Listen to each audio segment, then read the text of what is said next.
What if the history you were taught was only the first layer of a much deeper story? Every now and then, something unusual happens when you begin tugging at the forgotten threads of America's past. At first, it feels completely ordinary. You open an old book, watch a forgotten documentary, or come across a faded photograph of a weathered stone wall that seems far too precise, far too ancient to fit the version of history you were always told. Then you pull a little further, another thread unravels, then another. Before you realize it, you are no longer exploring history. You are standing inside a mystery that feels like a sealed room. A place where the door was locked long ago, the windows were covered from the inside, and a single message was left behind that quietly insists, there is nothing here worth finding. Yet there is always something waiting to be discovered. There is always another clue hidden beneath the surface. The deeper you look into the land itself, its soil, its stone, and its silence, the clearer it becomes that the familiar story, the one that begins with Columbus in 1492 and follows a neat path through colonies, wars, and the birth of a nation, may only be the outer layer, a thin sheet laid carefully over something far older, far more mysterious, and far more difficult to explain. This is not a documentary about conspiracy theories. This is not a documentary about wild speculation or fringe beliefs. This is something closer to a long, slow walk through the evidence, through the ruins and the bones, and the measurements, and the oral traditions, and the anomalies that trained scientists have documented over more than 2 centuries. Evidence that sits in museum basement and government archives and academic journals quietly, waiting for someone to put it all together in one room and ask the obvious question, what happened here before the history we were taught began? Because something did happen, something remarkable, something that left traces in the landscape so enormous and so precise that we are still struggling to explain them. Something that left behind skull measurements and burial sites and astronomical alignments that do not fit the model we have been given. Something that built cities the size of medieval London in the middle of the American wilderness before any European had set foot on this continent. Something that carved tunnels into mountains and raised earthen monuments taller than buildings and left copper tools in places where copper was not supposed to exist. If you are watching this to fall asleep, that is exactly why I make these videos. There is something about the deep past, about mysteries that have no clean endings, about questions that trail off into the dark of ancient forests, that loosens the grip of the day and lets the mind drift into something softer, something older, something that reminds you that the world is far bigger and far stranger and far older than your Tuesday morning meeting, or your unpaid bills, or whatever it is that kept you awake last night. Maybe subscribe. Let me know where you are right now and what time it is. I always read the comments.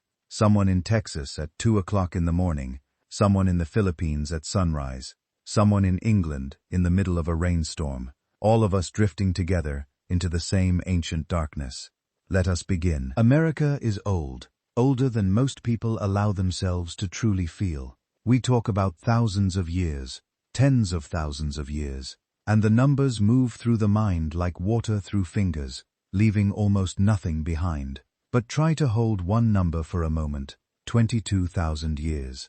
The oldest confirmed evidence of human habitation on the American continent goes back at least that far, and probably much further, to a time when the ocean was lower and the climate was different, and the land itself looked almost nothing like it does today. 22,000 years. That is not nothing. That is longer than all of recorded human civilization everywhere on Earth. That is enough time for empires to rise and fall a dozen times. That is enough time for languages to be born and die and be completely forgotten. That is enough time for entire ways of life, entire belief systems, entire architectural traditions to develop and flourish and collapse and leave almost no trace or almost no trace in the places we think to look. The story of who first came to the Americas, when they came, and how they got here is one of the most contested questions in all of science. For most of the 20th century, the official answer was simple. People crossed a land bridge from Asia during the last ice age, roughly 15,000 years ago. They walked across Binya, that now submerged stretch of land connecting Siberia to Alaska and spread south through the continent over the following centuries. This became known as the Clovis First Model, named after a site in New Mexico where distinctive stone tools were found in the 1930s. It was a clean story, reassuring in its simplicity, and then the evidence started getting complicated. In the 1970s, a site called Monteverde in southern Chile was excavated, and what archaeologists found there required an uncomfortable rethinking of everything. Monteverde showed clear evidence of human habitation going back 14,500 years. That is already problematic enough for the Clovis First Model, but the real trouble is where Monteverde sits. Southern Chile, the southern tip of South America. If people only arrived in North America around 13,000 years ago via Bingia, how did they get to the very bottom of South America just 1,500 years later? The math does not work. The distance does not work. You cannot walk from Alaska to southern Chile in 1,500 years if you are stopping to hunt and gather and establish camps along the way. The continent is simply too large, and Monteverde is not alone.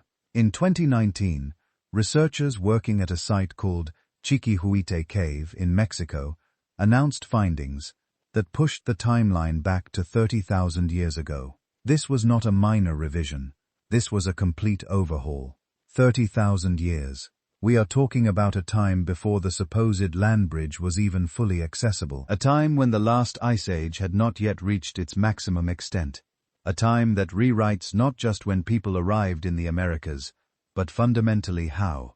And if that is not enough, there is the problem of Pedra Ferrada in Brazil. This site contains rock art and what appear to be hearths and stone tools dating back somewhere between 40,000 and 50,000 years. The claims made by the Brazilian researchers who excavated Pedra Ferrada have been disputed, debated, and argued about in academic journals for decades, but they have never been fully refuted. The site exists, the dates are real, and if they hold, we are dealing with a North American and South American prehistory that begins so far back in time that everything we thought we knew becomes a starting point, not a conclusion. But the question of when is almost secondary to the question of who, because the physical remains found at some of the oldest American archaeological sites do not look the way the textbooks say they should. They do not look like the ancestors of modern Native American populations.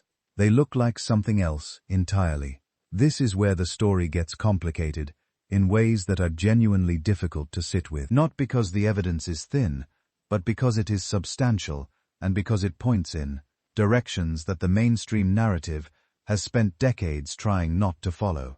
In 1996, a skull was found in the shallows of the Columbia River near Kennewick, Washington. It was immediately clear to the forensic anthropologist who first examined it that this was an errative, ancient skull. Carbon dating later confirmed it was about 9,000 years old. But what made Kennewick man famous? What made him the subject of a nearly decade-long legal battle between scientists and Native American tribes and the Army Corps of Engineers was not his age. It was his morphology. Kennewick man had skull measurements, bone structures, and physical features that did not match the typical profile of populations believed to have crossed from northeastern Asia. His skull was long and narrow, with features that one team of researchers compared to the Innu, people of Japan, while another team compared them to Polynesians. A third analysis noted similarities to certain South Asian populations. What he did not look like, according to the measurements, was a straightforward ancestor of modern Native Americans whose skeletal profiles typically resemble Northeast Asian populations. Kennewick man was not alone. Skulls from sites like Spirit Caveman, also found in Nevada and dated to over 9,000 years old, showed similar anomalies. The collection of ancient American skulls that predate roughly 6,000 years does not form the neat, single-origin population the Clovis First Model predicted. It forms something messier, something that suggests the Americas may have been reached by more than one population, traveling by more than one route, possibly separated by thousands of years. Some researchers have pointed to a coastal route a path along the Pacific shoreline as an alternative to, or supplement to, the Bingia land bridge.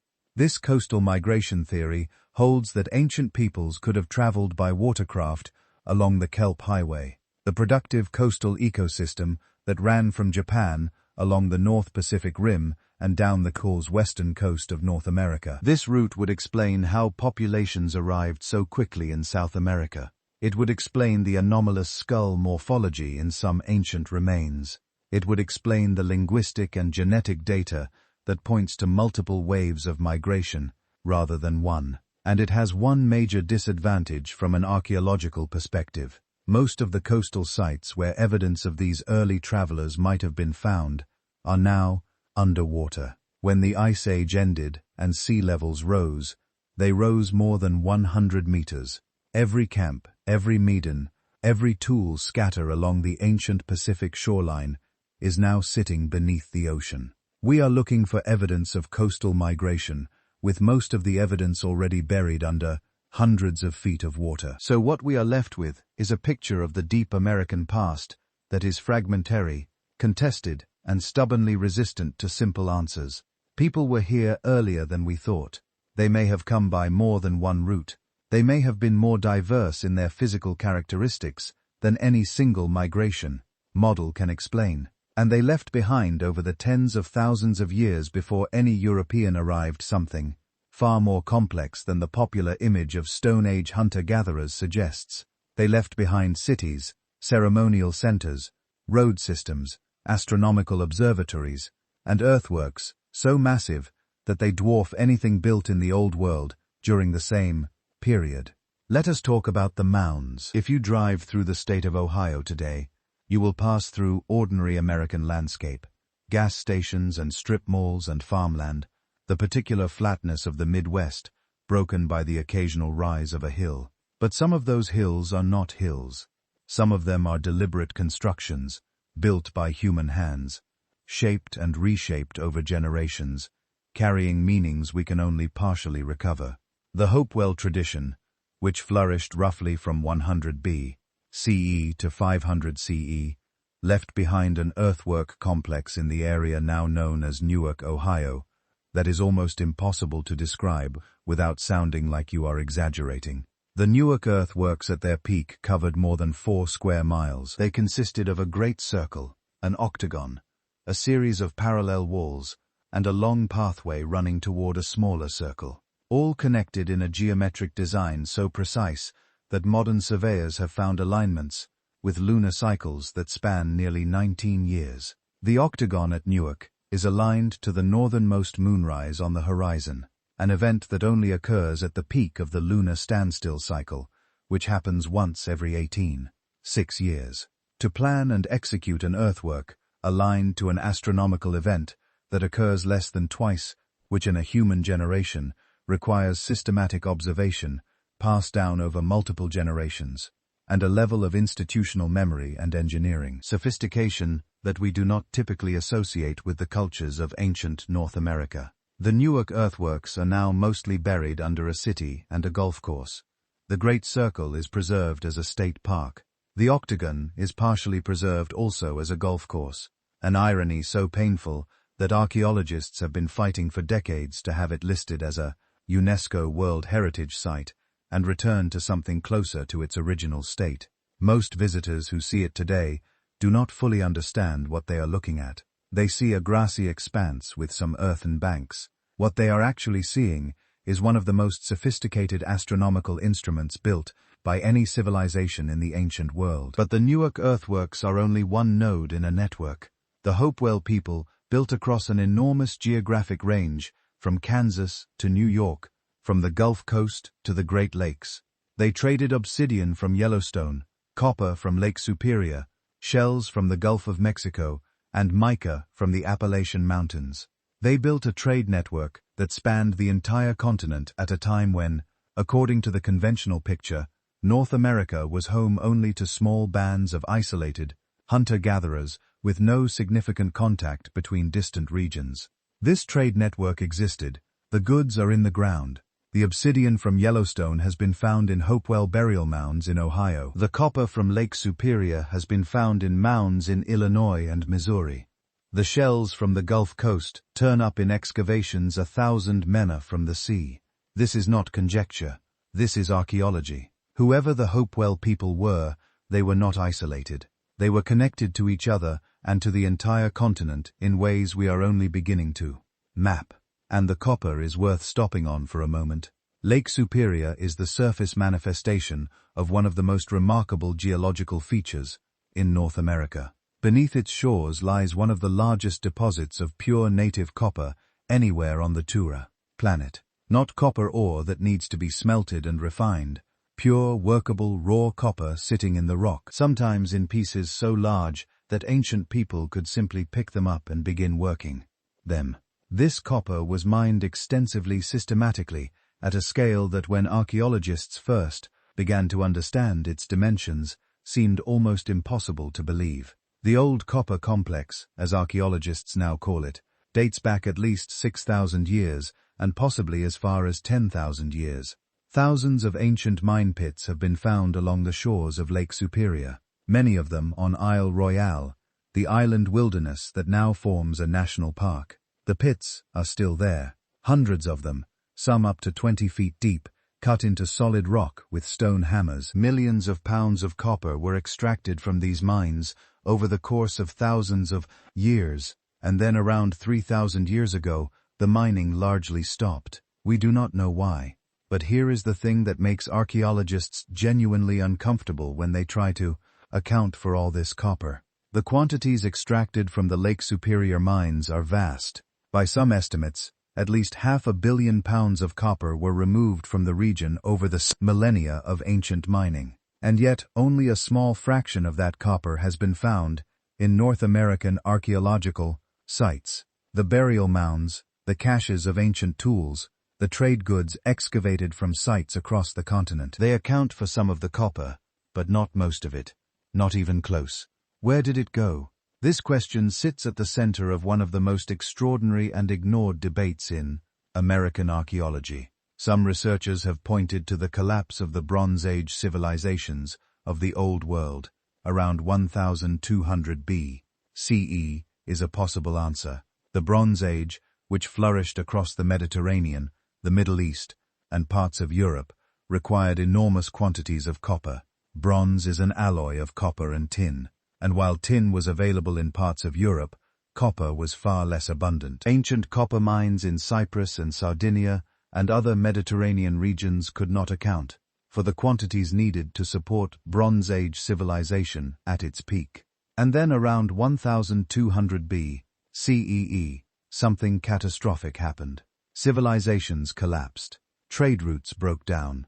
The Bronze Age ended with a violence and a thoroughness that archaeologists have been trying to explain ever since. Some researchers working outside the boundaries of mainstream academia have proposed that the missing copper from Lake Superior ended up in Bronze Age Europe, that ancient sailors, possibly Phoenician or pre-Phoenician, crossed the Atlantic in the centuries before the supposed Age of Discovery, that the copper they brought back fueled the Bronze Age, and that when the mining stopped around 1200 BCE, the Bronze Age collapsed, partly because the copper supply was suddenly cut off. This is a minority view. Most mainstream archaeologists dismiss it without much engagement. And it is true that the evidence for regular transatlantic contact in the Bronze Age is circumstantial and contested. But the copper problem is real. The missing copper is real, and anyone who tells you that question has been satisfactorily answered within the TREMS conventional framework is not being fully honest about the state of the evidence. What we know is this. Something happened with that copper. A massive extraction operation ran for thousands of years, and then stopped. The copper went somewhere, and the destinations of ancient American copper remain in part genuinely unknown. Let us move now from the shores of Lake Superior to the Mississippi River Valley, and from copper to something even more difficult to explain. Let us talk about a city. At its peak around the year 1050 CE, the city known today as Cahokia was home to somewhere between 10 and 20,000 people. This makes it, at that moment in time, one of the largest cities in the world, larger than London, larger than most cities in Europe. Sitting in what is now the floodplain of the Mississippi River just east of modern-day St.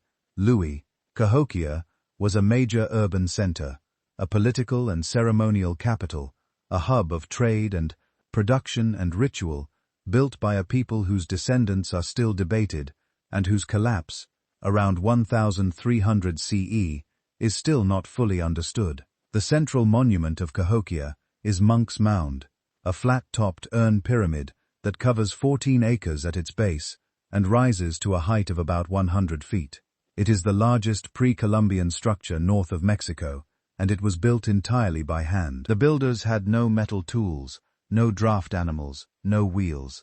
They moved an estimated 22 million cub-feet of earth, in baskets carried on human backs, layer by layer, over multiple centuries. The result is a structure comparable in volume to some of the smaller Egyptian pyramids built in a river valley, thousands of miles from the nearest stone quarry. But Monk's Mound is not just big, it is precisely positioned. The axis of the main pyramid aligns with the cardinal directions. The surrounding complex of smaller mounds and plazas follows a geometric plan that was clearly designed from the beginning as a unified whole. The Grand Plaza at the foot of Monk's Mound covers 40 acres and was deliberately leveled by removing the natural topography and replacing it with a thick layer of engineered fill to create an artificial flat surface. The precision of this construction, documented by archaeologists through systematic excavation and soil analysis, tells a story of centralized planning and technical expertise that complicates the picture of North America before Columbus in fundamental ways. Cahokia also had a woodhenge, several of them in fact. At various periods in the city's history, enormous circles of cedar posts were erected in the ground west of Monk's Mound. These post circles, which archaeologists have called woodhenge, after the more famous stone circles of Neolithic Europe, were astronomical instruments. They were used to mark the solstices and equinoxes with precision. On the morning of the spring equinox, a person standing at the center of Woodhenge would have seen the sun rise directly over Monk's Wood Mound. This is not coincidence. This is intention. And Cahokia had something else. It had evidence of a ritual event so disturbing, so far outside the expected picture of ancient North American society, that it generated serious controversy when it was first published, and has never been fully explained. In a burial pit at Cahokia known as Mound 72, archaeologists found the remains of a young man, apparently a person of high status, laid out on a bed of 20,000 shell beads arranged in the shape of a falcon. Around him were the remains of more than 200 other individuals. Most were young women between the ages of 15 and 25, buried in groups, apparently sacrificed. Human sacrifice is documented in many ancient cultures: the Aztec, the Maya, ancient Egypt, the cultures of the ancient Near East. But the mainstream picture of ancient North America, particularly the cultures north of Mexico, has generally been presented as relatively egalitarian, as lacking the kind of rigid social hierarchies that gave rise to large-scale ritual sacrifice in other parts of the world. Mound 72 suggests this picture is incomplete. Cahokia had wealth. It had hierarchy. It had a ruler or a ruling class with authority enough to demand the deaths of hundreds of people for a single burial ceremony. This is not the picture of simple hunter-gatherers. This is something far more complex, far more organized, and far more difficult to fit into the conventional narrative. And then Cahokia vanished. Around 1300 CE, the city was abandoned. The population dispersed. Within a few centuries, the site was so overgrown that European explorers had no idea they were walking past the ruins of a major urban center. French missionaries in the 17th century thought Monk's Mound was a natural hill. It was not until the 19th century that serious archaeological investigation began, and not until the late 20th century that the full scale of what Cahokia had been began to be understood. What caused the collapse? Climate change is the leading theory. A period of drought and flooding during the 13th century would have stressed the agricultural systems that fed the city's population, potentially triggering famine, social unrest, and ultimately, abandonment. There is also evidence of wooden walls, defensive palisades built around parts of the city, suggesting internal conflict or external threat in the city's final centuries. The collapse of Cahokia was not quiet. It was, in whatever way it unfolded, a significant event in the history of the continent. But its legacy did not disappear entirely. The cultural patterns that Cahokia represented, the symbolic system of the falcon, the mound-building tradition, the ritual cosmology spread and persisted in modified forms across the American Southeast and Midwest for centuries after the city's fall. The Mississippian culture, of which Cahokia was the apex, left traces in the beliefs and practices of many Native American peoples whose descendants are still alive today. The world that Cahokia created did not simply end when its buildings fell and its population scattered. It went underground. It persisted in memory and practice and tradition, waiting to be rediscovered. There is a particular quality to American mystery that distinguishes it from mysteries in other parts of the world. In the Old World, in Egypt or Greece or Mesopotamia, the ruins are visible. They rise above the desert. They are photographed and catalogued and painted. They are tourist destinations. The mystery is about interpretation, about what these well-known ruins mean. But in America, many of the most significant ruins are barely visible at all. They are mounds that look like hills. They are earthworks that look like natural ridges. They are features of the landscape so thoroughly reclaimed by the earth that you have to know what you are looking for to find them. And this invisibility has made American archaeology both more exciting and more tragic than in the archaeology of any other part of the world, because every year more is found, and every year what is found is stranger than what came before it. Consider the state of Georgia.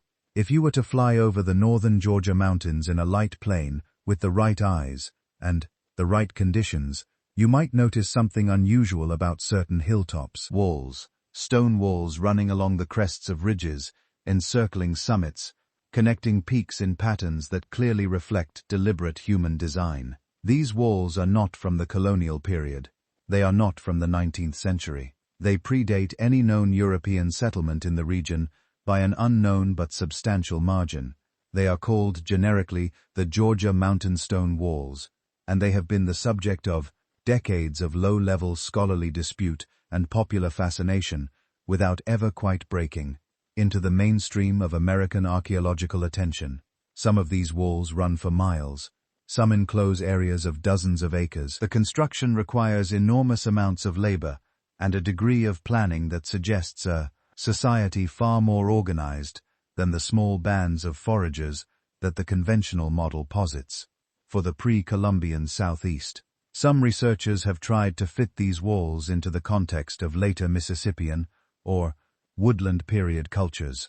Others have dated them to much earlier periods. The full story of who built these walls, when and why, remains genuinely unsettled, and Georgia is not exceptional in this. The American landscape is full of unexplained stone structures, often dismissed or ignored by the mainstream archaeological establishment, sometimes because they are genuinely ambiguous, and sometimes because their existence would require uncomfortable revisions to accepted history. New England is perhaps the most startling case. The landscape of Vermont, New Hampshire, Massachusetts, and Connecticut contains hundreds of stone chambers, stone walls, stone circles, and stone cairns whose origins are disputed. The conventional explanation for most of these features is that they were built by European farmers in the colonial and post-colonial period, using fieldstones cleared from agricultural land and techniques brought from Europe. This explanation is often correct for the walls themselves, but the chambers are different. The stone chambers of New England are remarkable structures. They are partially underground, built into hillsides, or constructed from large upright stones and covered with enormous flat capstones. Their interiors are narrow and low ceiling oriented, so that sunlight enters only during specific astronomical events. Some of them are aligned to the winter solstice sunrise, flooding the interior, with light only on the shortest day of the year. Others are aligned to the equinoxes. The quality of construction in some of these chambers, the precision with which the stones are fitted, the deliberateness of their astronomical orientations, suggest something more intentional than colonial-era root cellars. The mainstream view holds that these are colonial root cellars, storage structures built by European farmers to preserve food through the winter, and some of them undoubtedly are, but others resist this explanation. The alignments are too precise. The locations, often on hilltops or ridgel lines rather than near farmhouses and barns, are wrong for storage purposes, and the construction techniques in some cases predate the colonial period based on lichen growth studies and soil analysis. Who built them? No one is sure. Native American traditions in New England do not, for the most part, claim these structures. They were there when the Europeans arrived. They were there in the understanding of many indigenous peoples since before living memory. Some researchers have connected them to the Algonquin practice of placing stones in ceremonial ways to mark significant places in the landscape. Others have pointed to pre-Columbian contacts with Celtic or Phoenician or Norse peoples, suggesting that some of these structures reflect architectural traditions from across the Atlantic. Most mainstream archaeologists find this last suggestion unlikely, but the structures themselves, whatever their origin, are real, and their alignments are real, and someone built them. The question of pre-Columbian contact between the Old World and the Americas is perhaps the most radioactive topic in all of American archaeology. It touches questions of national identity, of indigenous history, of scientific credibility, and of cultural ownership in ways that make almost everyone involved feel defensive and compromised. And yet the evidence for at least some form of contact before Columbus is, if you approach it with honest eyes, genuinely substantial. Let us begin with what is undisputed. The Norse reached North America around 1000 CE. Lance O. Meadows in Newfoundland is an excavated North site, definitively dated and definitively identified, the first confirmed European presence in the Americas before Columbus. The Vinland sagas describe voyages to a land west of Greenland that offered grapes and timber, and hostile indigenous people. The location of Vinland, the extent of Norse exploration beyond Newfoundland, the nature of Norse interaction with the inhabitants of the continent, all of these remain debated, but the fact of Norse arrival is settled. Columbus did not discover America. The Norse were there 500 years before him. But the Norse may not have been the first. In 2021, a team of archaeologists using dendrochronology, the science of dating structures by analyzing tree rings, pinpointed the year 1021 CE as the year when North settlers at Lonsor Meadows were cutting trees. This makes the Norse presence in North America precisely datable and precisely real. It also raises the question of what the Norse found when they arrived. The indigenous people they encountered in the Vinland sagas, called Skraelings, were already there. They had their own boats, and their own weapons, and their own networks. They were not isolated. They were connected to a vast web of human activity across the continent. But before the Norse, before their precise 1021 CE contact, there is the question of earlier visitors, the Phoenicians, the ancient Egyptians, the Chinese, the Romans. All of these have been proposed as candidates for pre-Columbian contact with the Americas, and all of these proposals have been met with varying degrees of serious archaeological analysis and establishment resistance. The most famous evidence, and in many ways the most intriguing, is the presence in Mesoamerica and South America of plant species that could not have arrived there without human transport. The sweet potatoes is native to the Americas, yet it was being cultivated in Paulínia at least 1,000 years before Columbus. The only explanation that accounts for this fact is that someone brought it there. Someone made a voyage from South America to Paulínia or from Polynesia to South America and carried sweet potato tubers across thousands of miles of open ocean. The genetic analysis of Polynesian sweet potato populations confirms this. They are descended from South American varieties. Contact happened before Columbus across the Pacific. And then there is the chicken. The domestic chicken originated in Southeast Asia and was introduced to South America before European contact, based on chicken bones found at pre-Columbian sites in Chile, with carbon dates that predate any possible European introduction. The genetics of these pre-Columbian South American chickens matches Polynesian populations rather than European ones, which means the birds arrived via a Pacific route rather than an Atlantic one. This is another confirmed case of pre-Columbian contact across the Pacific Ocean. If Polynesian voyagers were making contact with South America, the question becomes not whether such contact occurred, but how extensive and how systematic it was, and whether the cultural exchange that accompanied it was significant enough to leave traces in art, architecture, religion, or technology. Some researchers believe it was. The presence in Mesoamerican art of what appear to be elephant-like creatures, of what appear to be representations of bearded men, of architectural motifs that have parallels in the ancient Near East or in Egypt, has fueled arguments for much older and more sustained contact across the Atlantic. These arguments are almost universally dismissed by mainstream archaeologists who point out that apparent similarities in art and architecture can almost always be explained by parallel development, by the universal tendencies of human visual imagination, and by the common structural constraints of building with stone. Two cultures independently developing a four-sided pyramid with a flat top does not require contact. It requires basic geometry. This is a fair point. It is also on its own not a complete answer, because some of the specific coincidences between Old World and New World cultures are difficult to explain away with parallel development alone. Consider the tobacco pipe. When Spanish conquistadors arrived in the Caribbean and Central America in the late 15th and early 16th centuries, they encountered a practice they had never seen before: the smoking of tobacco through pipes. Tobacco was a New World plant, unknown in the Old World before Columbus. Yet in 1992, a German toxicologist named Fetla Balabanova published a study that sent shock waves through the archaeological community. Balabanova and her colleagues had tested mummies from ancient Egypt, some dating back 3,000 years, and found chemical signatures of tobacco and cocaine in the mummy tissues. Tobacco and cocaine are both New World substances. Neither should exist in ancient Egyptian mummies if there was no pre-Columbian contact. The study was attacked immediately. Critics suggested contamination, methodological errors, various alternative explanations.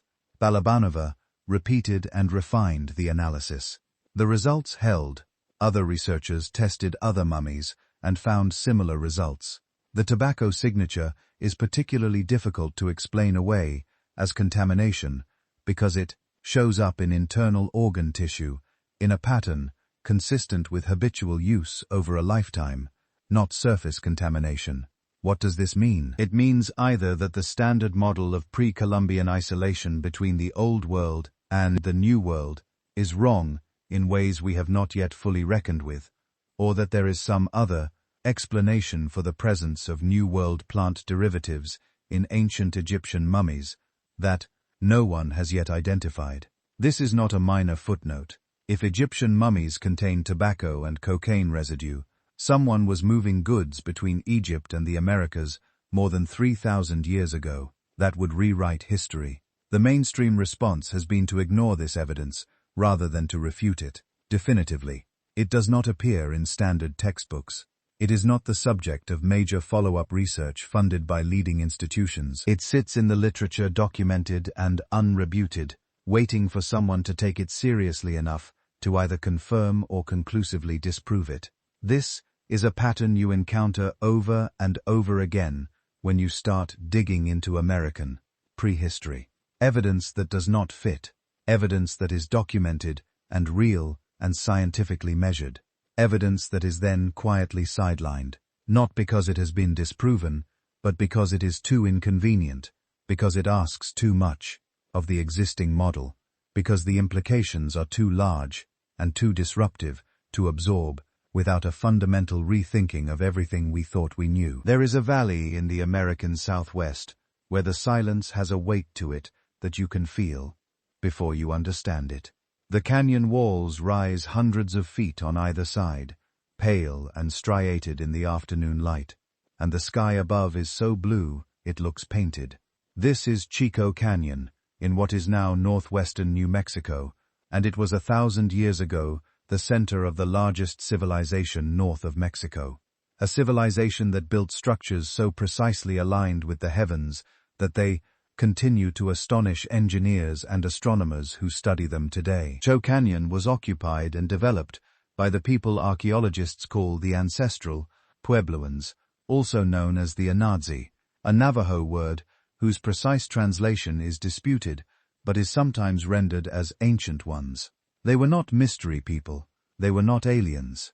They were human beings who developed over several centuries a remarkably sophisticated culture in one of the most challenging environments on the continent, an environment where rain is scarce, temperatures are extreme, and the margin between survival and starvation is thin enough that you can see it from both sides at once.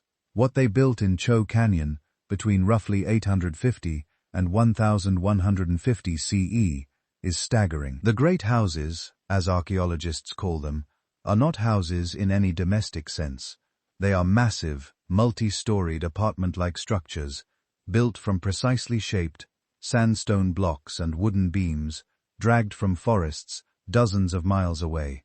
Pueblo Bonito, the largest great house at Chaco, had more than 600 rooms, and rose to 5 stories in places. It was not significantly surpassed as the largest building in North America until the late 19th Chaco century, when modern construction techniques finally exceeded what the ancestral Puebloans achieved with human hands and stone tools 1,000 years earlier. The precision of Chicoan construction is one of its most discussed features, but it is the precision of the planning, not just the building, that demands the most careful attention. Chico Canyon sits at the center of a road network that extends for hundreds of miles in multiple directions. These roads, called the Chacoan Road System, were discovered when aerial photography of the region began to reveal long, straight lines crossing the desert, lines that clearly reflect human engineering rather than natural geology. The roads are wide, often 30 feet across, and they run in perfectly straight lines regardless of the terrain. They do not curve around obstacles. They cut through them, or they climb over them via carved stairways cut directly into the canyon walls. Where do the roads go? Some of them lead to outlier communities, to other great houses built on the Chacoan model, but located far from the canyon itself.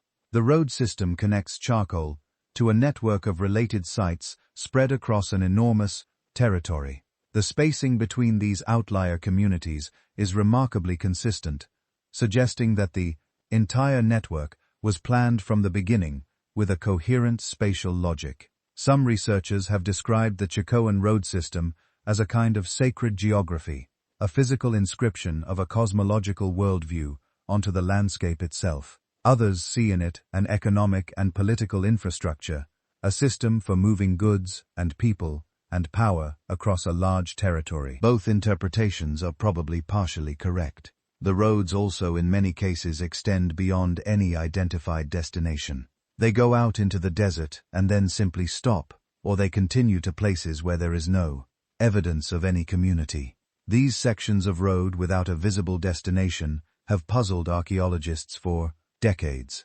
Some researchers have proposed that the roads had a ritual function, that the act of walking them was itself significant, that they were pathways for ceremony as much as for transport. Others have suggested that the roads may extend to sites not yet discovered, that the desert has not given up all its secrets. What it has given up in the form of astronomical alignments is extraordinary. The great houses at Chaco are aligned to the cardinal directions and to the solar and lunar cycles with a precision that required both careful observation and sophisticated planning. The southeast corner of Pueblo Bonito is aligned to the winter solstice sunrise.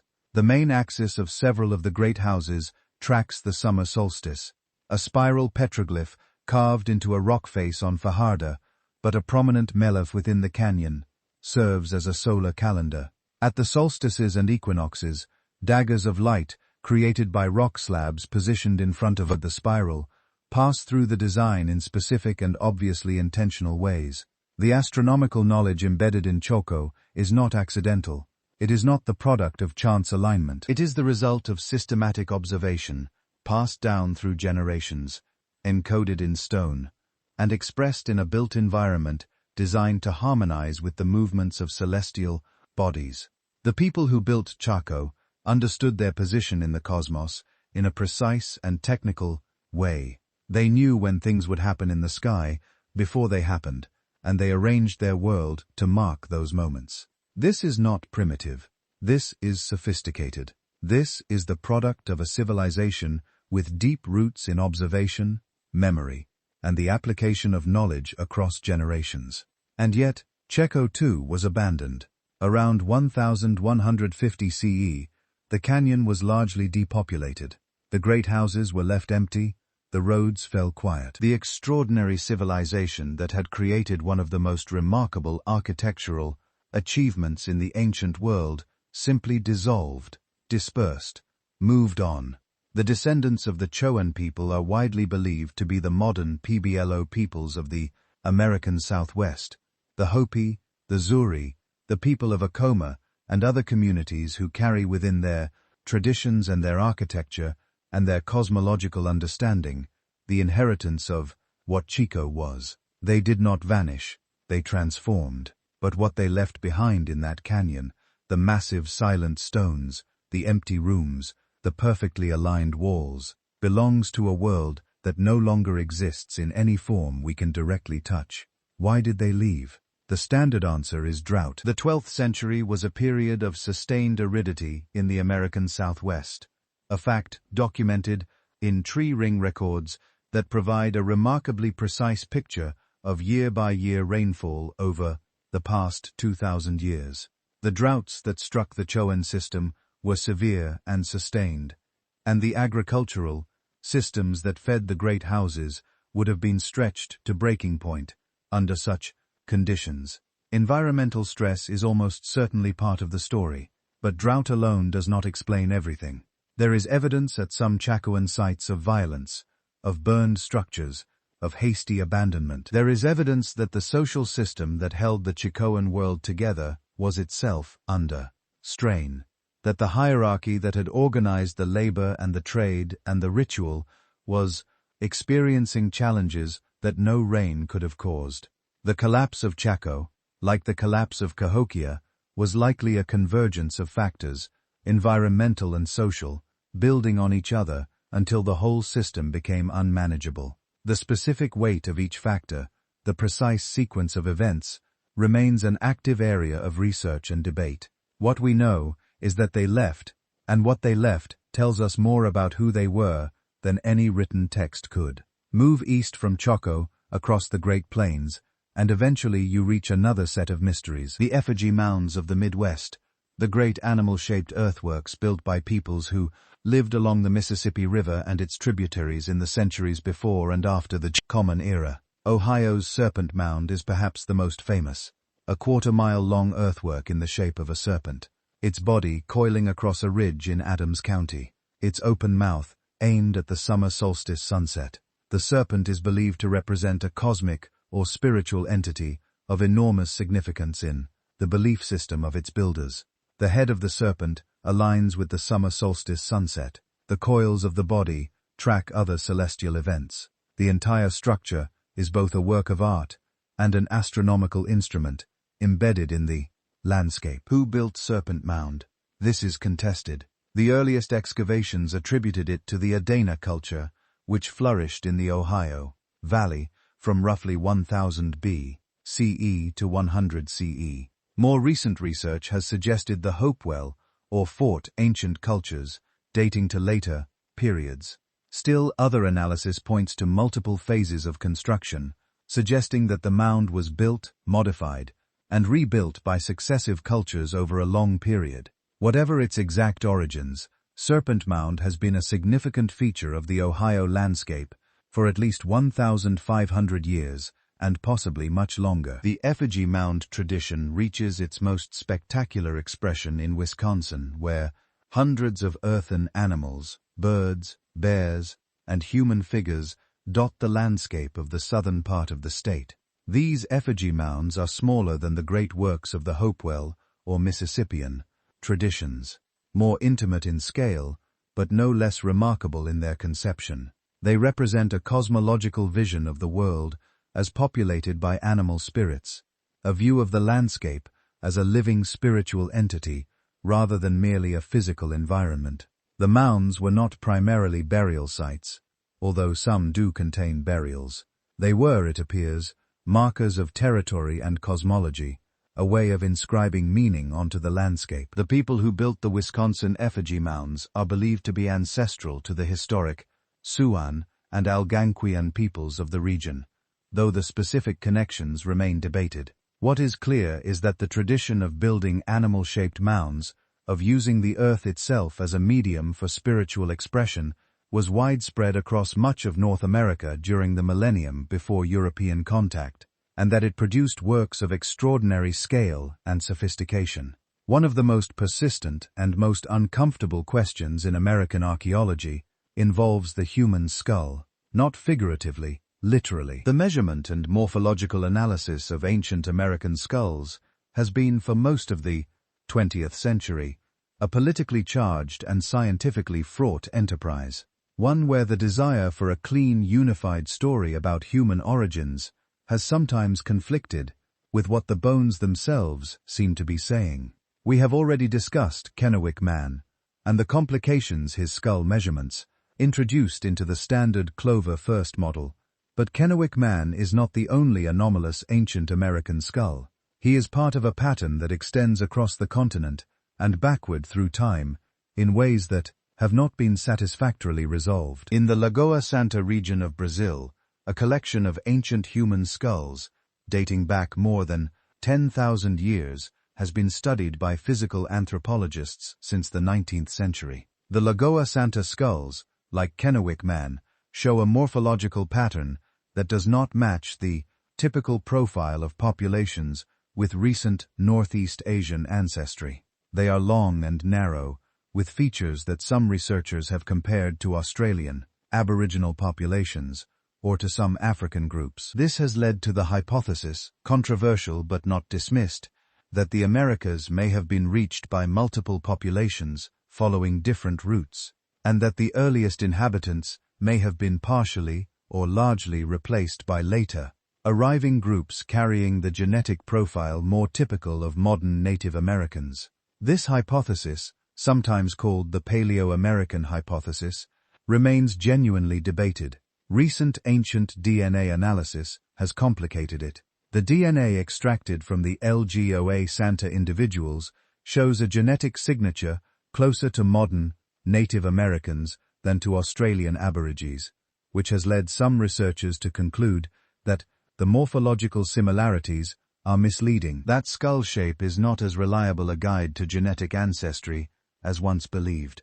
Others argue that the DNA analysis is not complete enough to close the question, that the earliest American populations may have carried genetic material that was largely, but not entirely replaced by later migrations, and that the skull morphology reflects something real about this complex history. The honest answer is that we do not know. The question of who the first Americans were, in terms of both genetic ancestry and physical morphology, is genuinely open. The answers coming from ancient DNA studies are becoming more detailed every year, as the technology improves and as more ancient samples are analyzed. But the picture that is emerging is not simpler than what came before. It is more complex.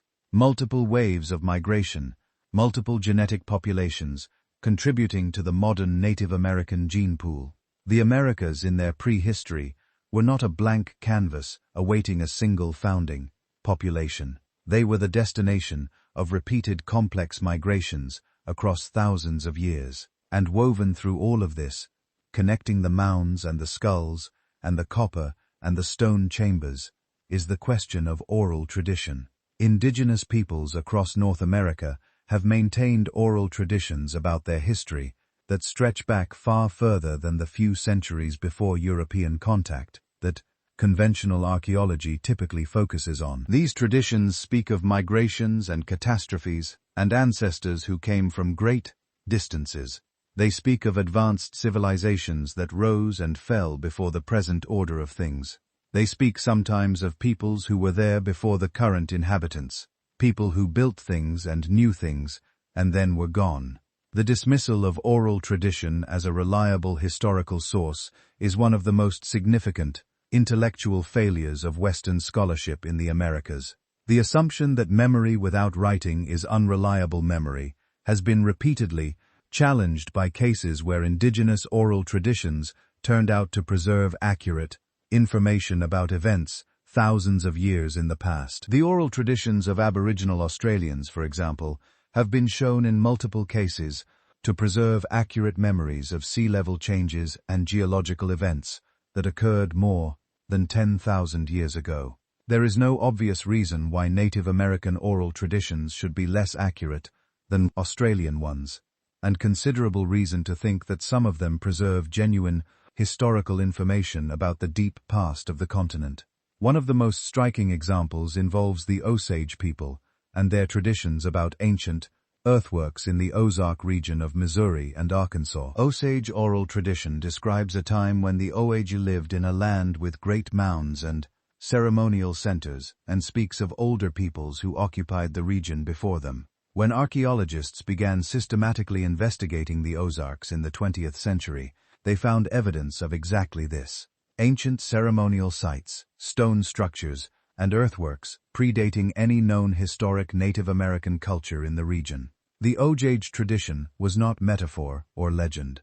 It was a memory of something real. Similar examples could be multiplied across the continent. The point is not that every oral tradition should be taken as literal historical fact. The point is that dismissing oral tradition wholesale, as Western scholarship too often has, cost us information that cannot be recovered any other way. The people who lived on this continent for tens of thousands of years before Europeans arrived knew things about their own history. They remembered things. They encoded memory in narrative and in ceremony and in the names of places. And a great deal of that knowledge has been lost, not because it was forgotten, but because the conditions created by colonization made its transmission impossible. The destruction of indigenous cultures, languages, and institutions that accompanied European settlement of the Americas was comprehensive enough and deliberate enough in many cases that the question of what knowledge was permanently lost is itself one of the great, unanswerable questions of American history. We know that elaborate astronomical knowledge was encoded in Mayan manuscripts, most of which were destroyed by Spanish priests. We know that the Inca maintained records in a complex system of knotted strings called quipu, the full decipherment of which still eludes modern scholars. We know that complex systems of knowledge about the natural world, about plants and animals and weather and the sky, were maintained in cultures across the Americas, and transmitted primarily through oral means that became impossible to sustain when communities were destroyed. What we do not know, and cannot know, is how much of the information that might have helped us understand American prehistory died with the people who held it. How much of the mystery of ancient America is mystery because the answers were in traditions that were severed before anyone thought to record them. How many questions that we approach with expensive technology and complicated scientific methods could have been answered by an elder in a village that no longer exists. This is not simply a matter of historical sadness. It is a methodological problem. The destruction of indigenous knowledge is an epistemological catastrophe. It means that the scientific investigation of American prehistory is proceeding with one hand tied behind its back, looking for answers in the ground and in the sky and in the genes, when some of the answers may have once existed in the minds and mouths of human beings who were prevented from passing them on. The stones at least survive.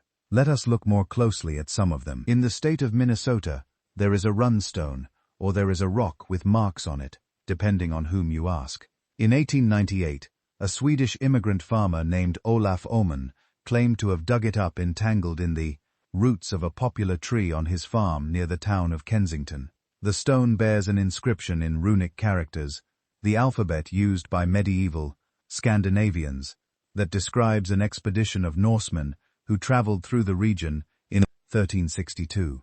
The inscription speaks of killings, and of finding 10 men red with blood and dead, and of an encampment at a sea some time away. The Kensington runestone has been called a hoax since almost the moment it was discovered. Academic runic scholars who examined early photographs of the inscription pronounced it a modern forgery, pointing to aspects of the language and the letter forms that they said were inconsistent with genuine medieval Norse usage.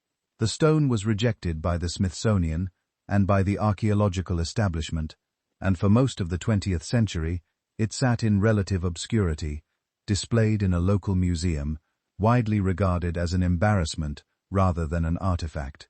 Then, beginning in the 1990s and continuing through the 2000s, a series of researchers began looking at the stone with fresh eyes and new tools. Geological analysis of the weathering patterns on the stone suggested that the inscription was significantly older than the 1890s, that the runes had been carved before Oman could have made them.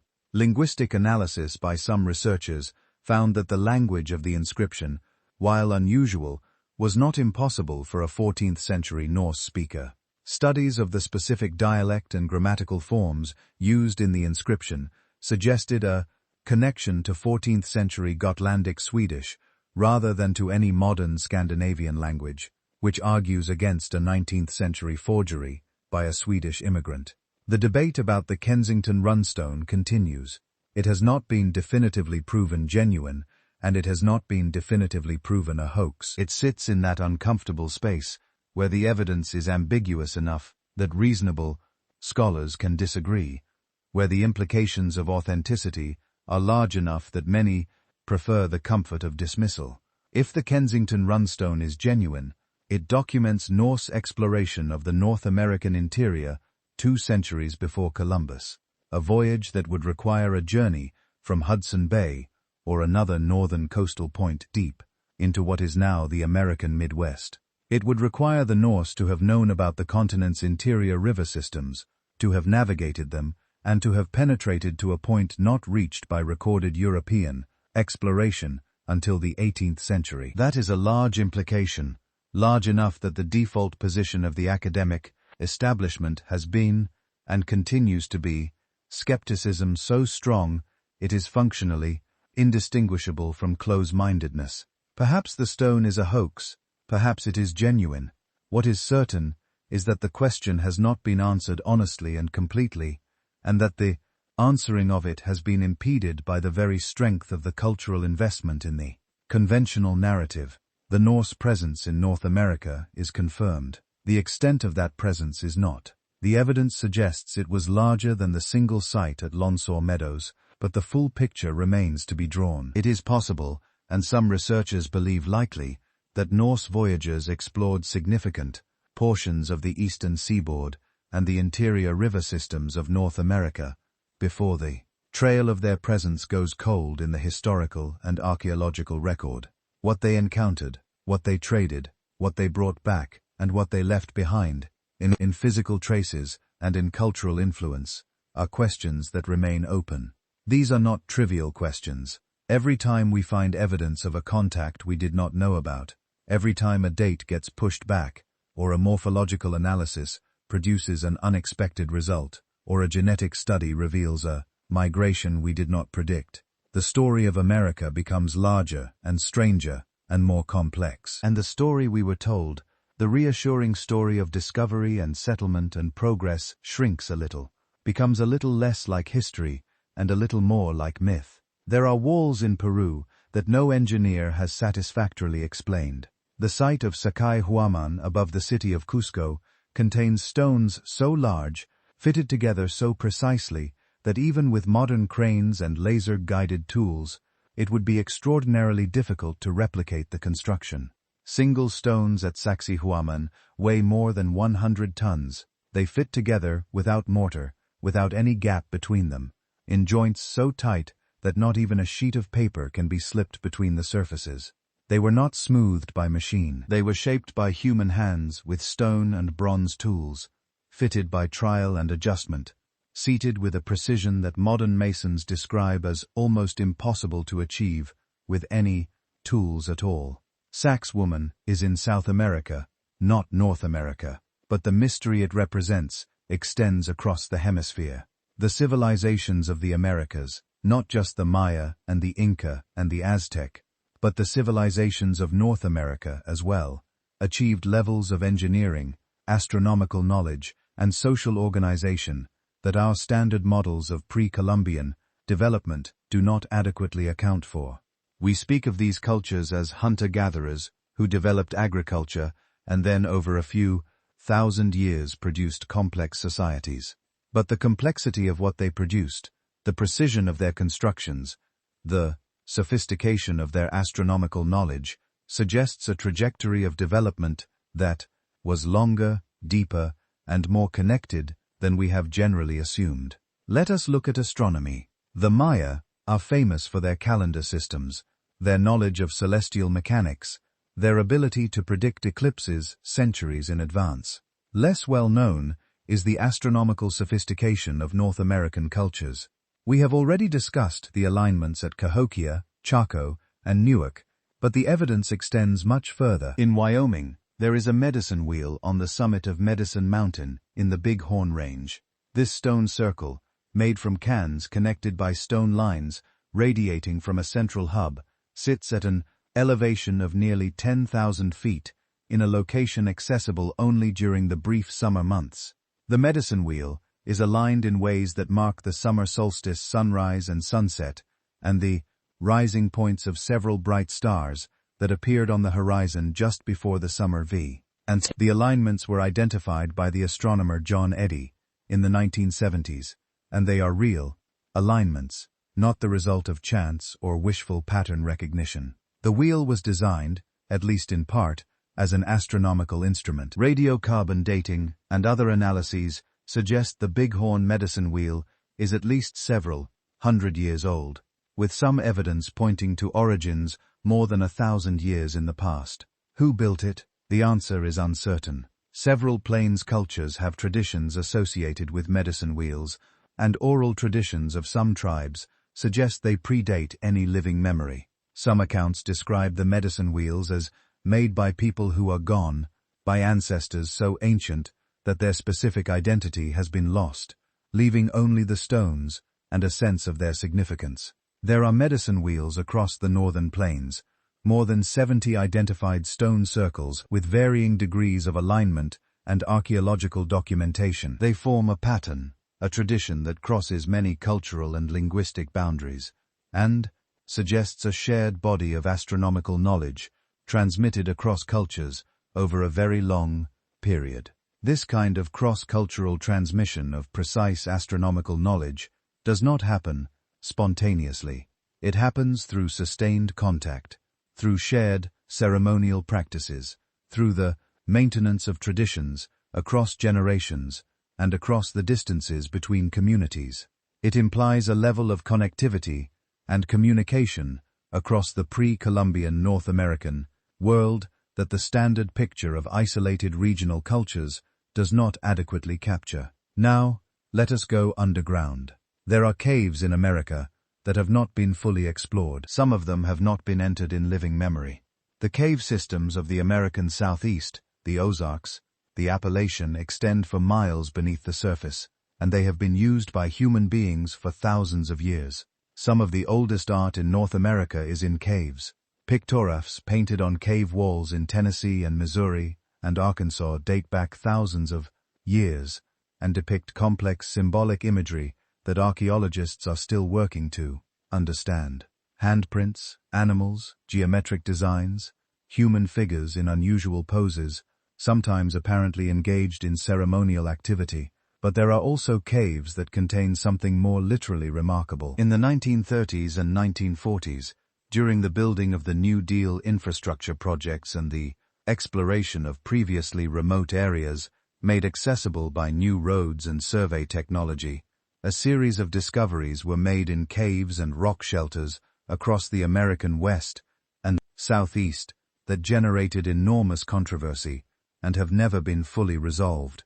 In the caves of the Mammoth Cave region of Kentucky, in the cave systems of the Ozarks, in rock shelters in California and Nevada, researchers reported finding artifacts, human remains, and physical evidence that did not fit comfortably within the accepted archaeological framework. Some of the most striking of these reported discoveries involved apparent giants, human bones of unusual size, skulls with extraordinary cranial volume, remains that, if the measurements reported at the time were accurate, represented individuals substantially larger than the typical range of human variation. These reports were collected and catalogued by researchers like Vine Deloria Jr., the Standing Rock Zoo scholar and activist, and by investigators like Richard Dewhurst in his book The Ancient Giants Who Ruled America. And they draw on newspaper accounts and Smithsonian Bureau of Ethnology reports from the 19th and early 20th centuries that describe dozens of apparent giant skeletal remains found in burial mounds and caves across the newspaper accounts continent. The official position of the Smithsonian and the American archaeological establishment on these reports is that they were exaggerated, misidentified, or simply false. That the newspaper accounts of the 19th century, which described many of these discoveries, were unreliable. That the giant skeletons were the product of wishful thinking, frontier enthusiasm for the sensational, and the tendency of 19th-century reporters to embellish measurements and details to sell papers. This is probably the correct explanation for many, and possibly most of these reports. The 19th-century press was indeed unreliable, and the desire for the sensational was indeed strong, but the sheer number of reports drawn from sources as diverse as Smithsonian Bureau of Ethnology reports and local newspaper accounts from dozens of different states has led some researchers to wonder whether there is a real signal buried in the noise, whether some small fraction of these reports reflect actual discoveries of skeletal remains with unusual characteristics that were then lost, destroyed, or simply never followed up with scientific rigor. There is also the matter of the institutional record. Some researchers claimed that the Smithsonian Institution received large numbers of anomalous skeletal remains from mound excavations in the late 19th and early 20th centuries, and that many of these remains were subsequently lost or destroyed. This claim has never been definitively proven, but it has also never been definitively disproven. The records of what the Smithsonian received from mound excavations in this period are not complete, and the fate of all the materials collected is not entirely documented. The institution has acknowledged losing or misplacing specimens, which is hardly surprising, given the scale of its collection and the century of time involved. Whether anything significant was among the lost materials is genuinely unknown. I am not telling you to believe in ancient giants. I am telling you that the honest answer to the question of whether any unusual skeletal remains were found in American mounds and caves in the 19th century is not a confident no. The honest answer is that the evidence is incomplete, and the question has not been rigorously revisited with modern methods in any systematic way. The dismissal of the giant reports has been almost entirely based on the assumption that they must be false, rather than on a systematic investigation of the historical record. And that assumption-based dismissal is itself a kind of evidence. Evidence that the academic establishment has a strong prior towards certain answers, and a strong resistance to investigating alternatives, even when the alternatives are not inherently impossible. Humans exhibit significant variation in size. The population that built Cahokia and the Great Mounds included individuals at the tall end of the normal human range. Some skeletal remains from mound excavations may have been individuals who were simply large, by normal standards, and whose measurements were amplified in the reporting. This is the most likely explanation, but it does not require the complete dismissal of all the reports, and it does not preclude the possibility that some of the anomalies documented in 19th-century sources represent something worth investigating with 21st-century methods. The tragedy of American archaeology is that so much was destroyed or lost before modern methods existed to study it. Mounds were plowed under by farmers who had no idea what they were obliterating. Artifacts were scattered and sold to private collectors, and lost to science forever. Sites were built over by cities and highways and shopping centers. The archaeological record of ancient North America is riddled with holes.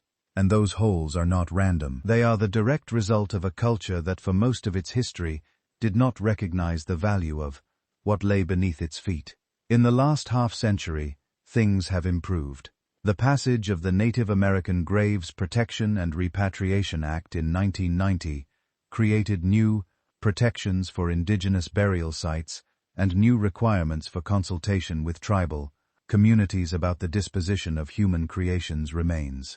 LiDAR technology, which uses laser pulses to map the ground surface beneath forest cover and reveal features invisible from ground level, has revolutionized the discovery and mapping of archaeological sites across the Americas. New dating techniques, new genetic analysis methods, new approaches to the chemical analysis of ancient materials, all of these are producing a flood of new information about ancient America. And that information, year by year, is making the story more complex, not less. More varied, not simpler. More ancient, not more recent. Every major revision of the timeline for human presence in the Americas in recent years has pushed the date back, not forward. Every major discovery of a previously unknown ancient site has revealed greater complexity, greater sophistication, greater scale than what was expected. The direction of travel in American archaeology is unmistakably toward a deeper, stranger, more extraordinary past than the conventional model prepared us for. The Amazon River Basin covers an area larger than the contiguous United States, and for most of the 20th century, it was assumed to be one of the least hospitable environments for complex civilization on the planet. The forest is dense, the soil is poor, and the conditions for intensive agriculture seemed fundamentally unfavorable for the development of large settled populations. The conventional wisdom held that the Amazon was sparsely populated before European contact, home to small bands of hunter-gatherers and simple horticulturalists, and that the great diversity of indigenous cultures found there by early European explorers represented a primitive baseline, not the remnant of something more complex. That conventional wisdom was wrong, beginning in the 1980s and accelerating dramatically through the use of LiDAR technology and systematic excavation in the 2000s and 2010s. Researchers began to find evidence of something entirely unexpected beneath the Amazon forest. Cities, not cities in the modern sense, not concrete and steel, but cleared and managed landscapes of enormous extent, connected by roads, organized around geometric ceremonial centers, and home to populations numbering in the tens of thousands. The Amazon, it turns out, was not a wilderness when Europeans arrived. It was a garden, a managed, cultivated, deliberately constructed landscape that had been shaped by human hands over centuries. The discovery of what is now called Amazonian dark earth, or terrapa, was an early clue. Terrapa is a type of soil found across significant portions of the Amazon basin that is extraordinarily rich in charcoal, organic matter, and human-made amendments, radically more fertile than the typical nutrient-poor Amazonian soil. It is the product of deliberate soil modification of human beings, systematically adding material to the earth to create a permanent, self-renewing agricultural medium. Terrapa does not occur naturally. It was made by millions of people over centuries who understood the chemistry of soil. Improvement in ways that modern agriculture is only beginning to rediscover. In 2022, a paper published in the journal Science used LiDAR data to document the most extensive network of pre-Columbian sites yet found in the Amazon. In the Llanos Demo in Bolivia, researchers mapped more than 200 ancient towns and villages, connected by an intricate system of raised causeways, canals, ponds, and geometric earthworks covering tens of thousands of square kilometers. The largest of these ancient towns had populations estimated in the tens of thousands. They were linked by roads that stretched for hundreds of kilometers. The entire system had been constructed with engineering precision that required centralized planning and sustained organized labor over many generations. And this was under a forest that had been growing on this landscape for 500 years, since the demographic collapse of the indigenous population following European contact. The forest that modern ecologists studied as pristine wilderness was growing on the ruins of a civilization. When European explorers traveled the Amazon in the 16th century, they described cities along the river, large settlements with extensive agriculture and substantial populations. These accounts were dismissed for centuries as exaggeration, as the boasting of adventurers, as the confused reports of people who did not know what they were seeing. Now, the archaeology is showing that the explorers were reporting accurately. There were cities, there was extensive agriculture, there were large populations organized into complex societies. And within a century or two of European contact, disease and violence and enslavement reduced those populations by an estimated 90%. The forest grew back over the ruins, and by the time serious scientific investigation of the Amazon began, the assumption of pristine wilderness had already hardened into received wisdom. The scope of what was lost in the Amazon is staggering. Millions of people, languages we will never know, agricultural techniques developed over centuries, knowledge of medicinal plants and ecological management that had no written form, and that died with the communities that held.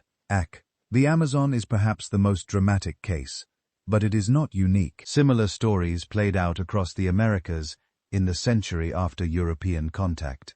Civilizations that were thriving in 1491 were essentially gone by 1600, destroyed not by conquest alone, but by the invisible weapons of disease, pathogens to which the indigenous populations of the Americas had no previous exposure and no acquired immunity.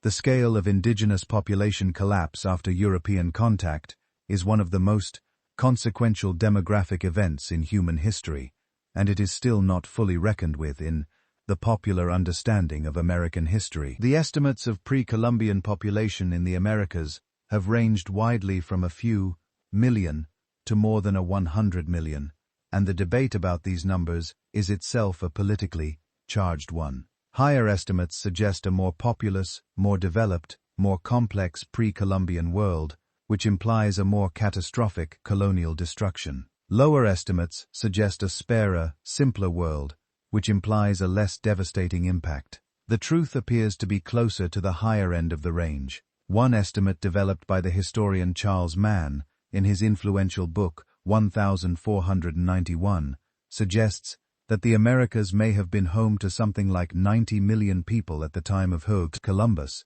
making it one of the most densely populated parts of the world. If that figure is even partially correct, the populations and civilizations that sustained those numbers must have been far more complex and far more sophisticated than the textbook picture of simple pre-Columbian cultures allows. You do not feed 90 million people with simple horticulture and hunting. You do not sustain populations of that size without intensive agriculture, without organized distribution systems, without cities and trade networks and political structures, capable of coordinating production and movement of food across large distances. The Americas that Columbus arrived in were not empty. They were full. They were full of people and full of history and full of the products of thousands of years of human ingenuity applied to every environment, from Arctic tundra to tropical rainforest to high desert plateau. The emptiness came after the wilderness that European settlers moved into in the 17th and 18th centuries was not a natural state. It was the product of catastrophe. The forests of New England that the Pilgrims walked through were growing up through the abandoned fields and orchards of populations that had died of disease decades before the days Europeans arrived. The apparent wildness of the American landscape was largely an illusion created by the speed and totality of indigenous population collapse. This is not ancient history, it is history, and it matters for how we understand ancient America because the catastrophe of the post-Columbian period destroyed so much of the record of what came before it. We are trying to understand 500 centuries of human history on this continent from a record that was selectively and systematically destroyed in a period of less than 1 century. The gaps are not evenly distributed. They are concentrated in exactly the areas where the evidence would be most significant.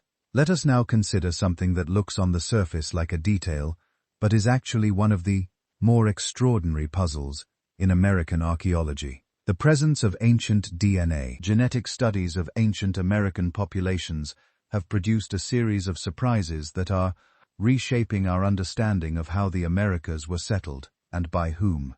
One of the most remarkable findings involves a genetic signature found in certain indigenous groups of the Amazon basin and in the ancient individuals from Lagoa Santa that we discussed earlier. This genetic signature, sometimes called Population Y after its discoverers, appears to be related to Australian Aboriginal and Pacific populations rather than to the Northeast Asian populations that the Bingian migration model predicts. Population Y, or the Australo-Melanesian signature, as it is sometimes called, appears in the genetic record of ancient Amazonian individuals, but has been substantially diluted or absent in modern Amazonian populations, suggesting that the population that carried it was largely replaced by later arrivals. But it was there, a population related to people from the far side of the Pacific, present in the Amazon basin more than 10,000 years ago. How did they get there? The most widely accepted explanation is that they arrived via Bingia along with the initial, founding population carrying genetic diversity that reflected an East Asian or Pacific Islander ancestral population. A separate migration entirely is considered less likely but has not been ruled out. Some researchers have proposed an early Pacific crossing separate from, and possibly, preceding the Bingian migration, as the mechanism by which Oralo-Melanesian-related genetics entered the Americas. Either way, the genetic evidence is clear that the founding populations of the Americas were more diverse than any simple single migration model predicts, and that some of that early diversity has been partially or largely erased by subsequent population movement and replacement. The Americas were settled by real complex, messy human history, not by a clean founding event. The genetics of ancient Americans also reveal something surprising about connectivity. DNA studies have found evidence of long-distance migration and genetic exchange across enormous distances within the pre-Columbian Americas. People were moving.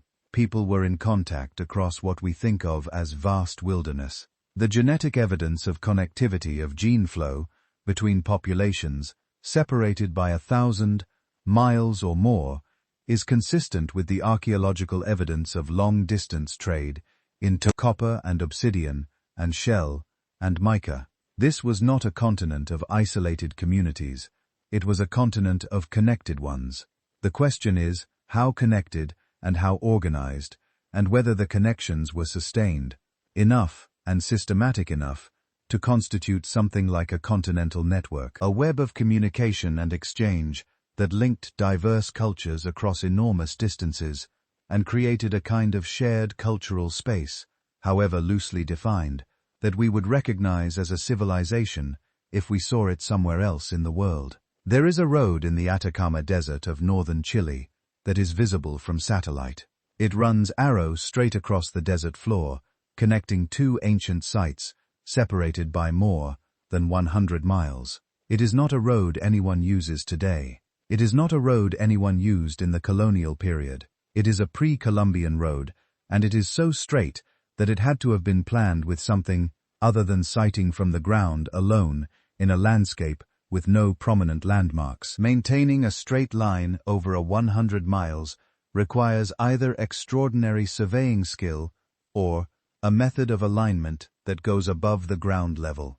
The ancient roads of the Americas, in the Atacama, in the Amazon, in the road network of the Chicoan system in New Mexico, all share this quality of precision that is difficult to explain, with the tools we typically attribute to pre-Columbian cultures. The road builders of ancient America were surveyors. They understood geometry. They had methods of maintaining straight lines over long distances, whether those methods involved astronomical sighting, which is possible, or some form of ground-based triangulation or some technique we have not yet identified. The results are there in the landscape, speaking for themselves. The mystery of ancient American road systems is inseparable from the mystery of what they connected. Roads are built to facilitate movement between places. The more sophisticated the road, the more regular and organized the movement it was designed to serve.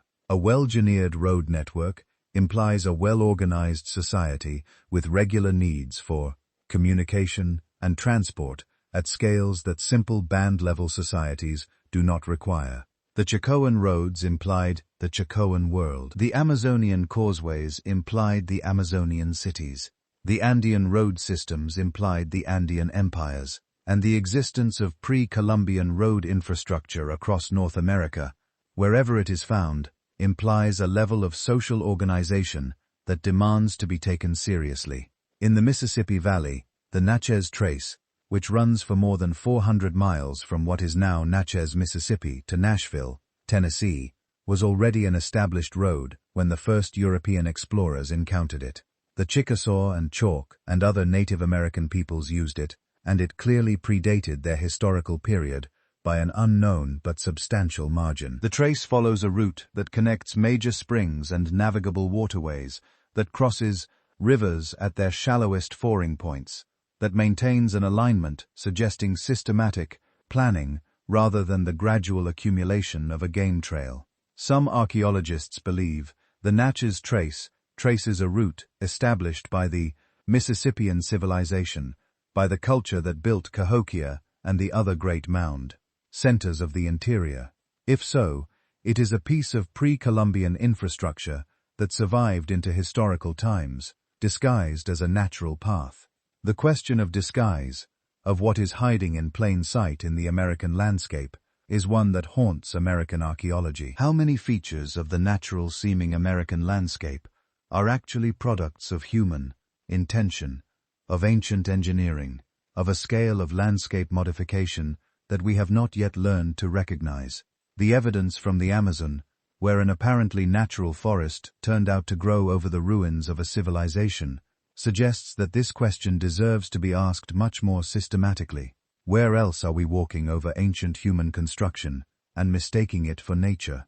There are hills in New England that local traditions describe as old, as having been there since before the memories of any living person that geological analysis has suggested may be artificial. Stone cans on hilltops in Vermont and New Hampshire that look like random accumulations of field stone until you notice that they align with each other and with landscape features and with celestial events.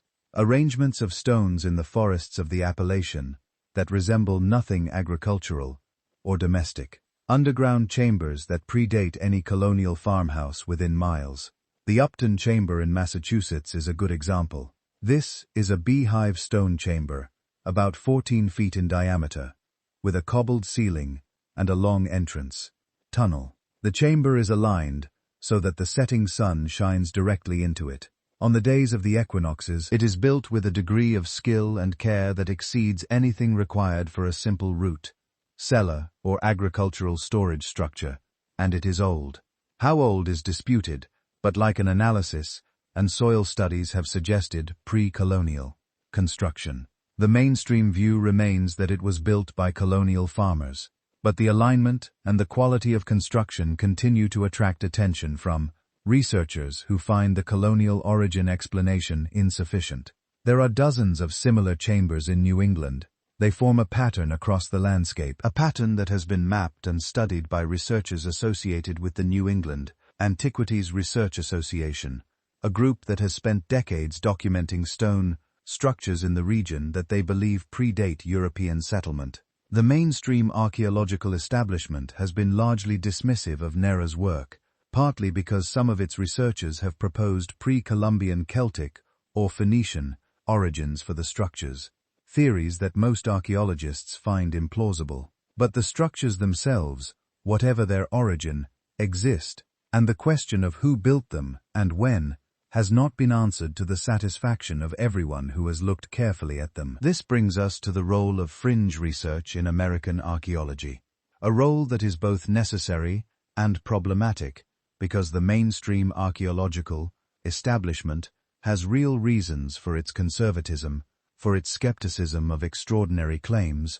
for its resistance to revising established narratives without compelling evidence. Archaeology is not immune to the general human desire for exciting stories. The history of the field is peppered with frauds and misidentifications, and wishful interpretations that were eagerly embraced and then painfully corrected. The Cardiff Giant, a plaster statue buried and then discovered in New York in 1869, was widely believed to be a petrified ancient human giant before being exposed as a hoax. Piltdown Man, supposedly an early human skull found in England in 1912, turned out to be a forgery that fooled the archaeological establishment for 40 years. The desire to find something extraordinary has repeatedly led people to see what they want to see in ambiguous evidence. So, the conservatism of mainstream archaeology is not simply closed-mindedness. It is a reasonable institutional response to a history of being burned by spectacular claims that turned out to be nothing. When a researcher announces that they have found evidence of ancient Celtic contact with North America, or evidence of pre-Columbian Egyptian presence, or evidence of a civilization so advanced that it leaves no recognizable trace, the appropriate response from a scientific community is not excitement. It is skepticism, demand for evidence, peer review, replication, the slow, frustrating machinery of science. The problem is that this appropriate conservatism sometimes becomes something less appropriate. It becomes a prior commitment to the established narrative that resists revision even when the evidence for revision is substantial and has survived serious scrutiny. The treatment of the Monteverde site is instructive. When Tom Diller began publishing evidence of human habitation at Monteverde, predating the Clovis horizon, the response from many in the D and American archaeological establishment was not measured skepticism. It was sustained, sometimes hostile resistance that went on for more than a decade before the weight of evidence finally forced a revision of the standard model. The researchers who resisted Dillahi were not all acting in bad faith, but they were operating from a prior so strong that it took an extraordinary and extended effort of documentation to override it. The lesson of Monteverde is that the American archaeological establishments prior are not always correct, that the standard narrative has been revised before and can be revised again, that anomalous evidence deserves investigation rather than dismissal, because some of that evidence turns out to reflect real discoveries about a past more complex than the models predicted. The deeper we dig into American prehistory, the more we find, and what we find with increasing regularity is not a simpler story than what we expected. It is a more complicated one. A story with more migrations, more contacts, more civilizations, more sophisticated engineering, more astronomical knowledge, more long-distance trade, and more unexplained mysteries than the textbook version of American history could have accommodated. And that story is still being written by archaeologists with their TRS and their carbon dating equipment, by geneticists with their ancient DNA extractions, by physicists with their Lyra systems and their isotope analysis, by anthropologists with their interviews of indigenous elders, by the Earth itself, which continues to yield its secrets slowly, grudgingly, one discovery at a time. Let us turn now to something that is not usually discussed in polite archaeological company. Let us talk about the possibility that some of what happened in ancient America was so strange, so outside the frame of any model we have, that we are not yet even asking the right questions. There is a tradition among many indigenous peoples of the Americas that their ancestors came from a place called the underworld. This is not a metaphor for death. It is a literal cosmological statement about the origin of humanity. In Hopi tradition, the current world is the fourth world, and the ancestors of the Hopi emerged from the third world below through an opening in the earth called the Sipu. The Sipu is a real location, a small hole in the floor of the Grand Canyon near the confluence of the Colorado and Little Colorado rivers. It is sacred. It is visited by Hopi pilgrims. It is in the Hopi worldview the literal point from which their ancestors entered this world. Now you might say this is mythology. This is the kind of creation story that every culture develops. to explain its origins, and give meaning to its existence. And you would be right, but it is worth pausing on what kind of mythology this is. The Hopi emergence narrative is not a story about divine creation, about a god who made the world from clay or from void. It is a story about migration, about movement from one place to another, about an emergence from below into above. It describes a geological feature. It connects the spiritual to a specific physical location. It is in some readings the kind of myth that might encode a memory of something real, of a historical event, so significant that it became the foundation of an entire cosmological system. What would make a people's emergence from below the ground a historical event worth mythologizing? Could it represent the emergence of a population from cave dwellers to surface dwellers? Could it represent an emergence from an actual underground habitation? Could it represent the memory of a climate event, a period when the surface was inhospitable and people lived in the great cave systems of the American Southwest, and then when conditions changed, came out again? These are speculative questions. They may have no satisfying answers, but they point to something interesting about the relationship between indigenous mythology and physical geography in the Americas.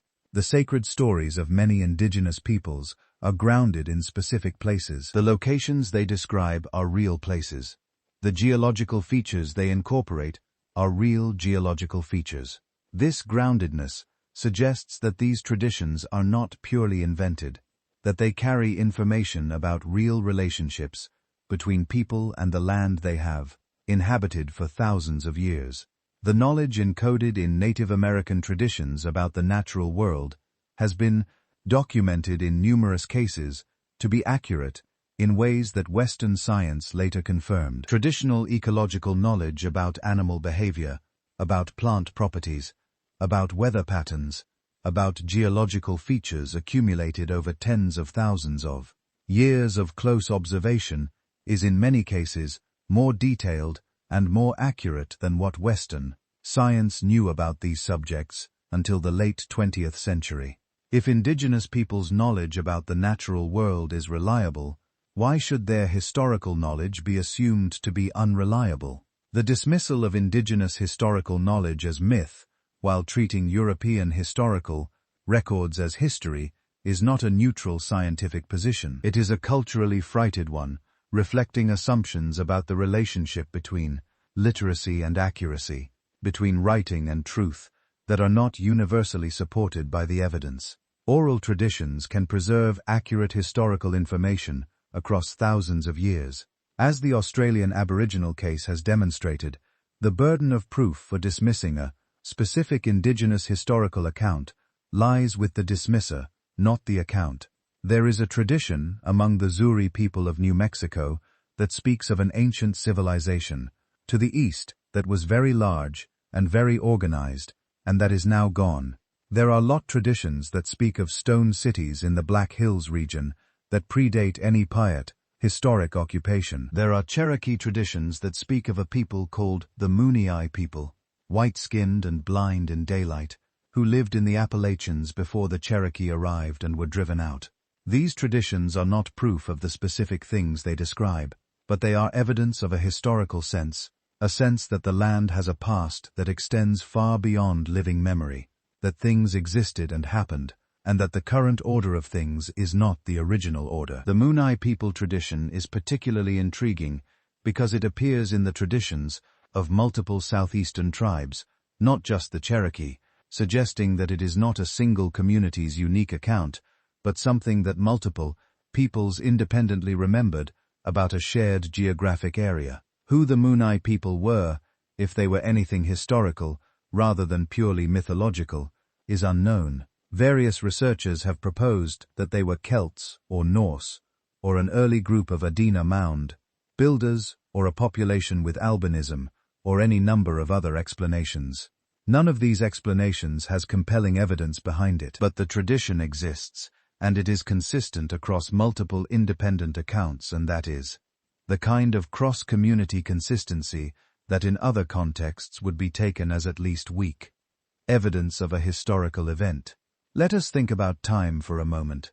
We have been moving through American prehistory in broad strokes, jumping from 12,000 years ago to 10,000 years ago to 2,000 years ago to 1,000 years ago, and the jumps feel natural because we are used to thinking of deep time as a smooth continuum, from simple to complex, from primitive to sophisticated. But this mental model may be misleading. Human cognitive capacity has not changed significantly in at least 300,000 years. The brain you are using to listen to this right now is functionally identical to the brain of a human being who lived in Africa 300,000 years ago. The same processing power, the same capacity for language, for pattern recognition, for planning, for creativity, for memory. What has changed over that time is not the brain, but the accumulated store of external knowledge, the tools and techniques and understandings that each generation builds on the work of the previous one. This means that there is nothing about the human beings who lived in the Americas 20,000 years ago that made them incapable of sophisticated thought, of complex social organization, of technological innovation. They had the same cognitive architecture that built Cho Canyon and the Egyptian pyramids and the International Space Station. What they lacked was not intelligence. What they lacked was the accumulated inheritance of previous technological generations. They were starting in some sense from scratch. But starting from scratch does not mean starting slowly. Under the right conditions, with the right environmental pressures, and the right social structures, human beings can develop remarkable complexity in relatively short periods. The Hopewell trade network, which extended across the entire North American continent, developed within a few centuries. Cahokia grew from a small village to the largest city north of Mexico in less than a century. The Chicoan system developed and matured in about 200 years. Human cultural evolution, when conditions are right, can be extraordinarily rapid. This means that there could have been cycles of complexity in American prehistory. Periods of rapid development followed by catastrophic collapse, followed by recovery, and redevelopment that we are only beginning to detect. If a civilization rises and falls completely within a few centuries and leaves only earthworks and scattered artifacts that are subsequently misidentified as natural features, it may leave very little in the way of recognizable evidence. We might walk over its ruins for centuries without realizing what we are walking over. This has happened. It is happening. It will probably happen again. The possibility of lost civilizations in the Americas, civilizations sophisticated enough to have been genuinely remarkable, but poorly represented in the surviving record because of the conditions of their collapse and the calm subsequent destruction of the physical evidence, is not a fringe idea. It is a serious archaeological hypothesis that is gaining ground as new discoveries continue to reveal greater complexity in the American past than previous models predicted. What might such a lost civilization look like? It might not look like Egypt or Rome or any of the old world civilizations we use as our models for what civilization is. It might be organized differently, built from different materials, expressed in different media. It might be a civilization of earthworks rather than stone buildings, a civilization whose monuments are so thoroughly merged with the landscape that we look at them and see hills. It might be a civilization whose greatest achievements were social and intellectual, rather than architectural, whose legacy is in the cosmological traditions and the astronomical knowledge and the ecological management practices that were transmitted to successor cultures and are still in some form present in the indigenous traditions of the continent. Today, the recognition that civilization can take many forms, that the criteria we use to identify ancient civilizations, writing, monumental architecture, long-distance trade, urban centers need not be the only possible forms of sophisticated social organization, is one of the more significant intellectual shifts in archaeology in the past generation.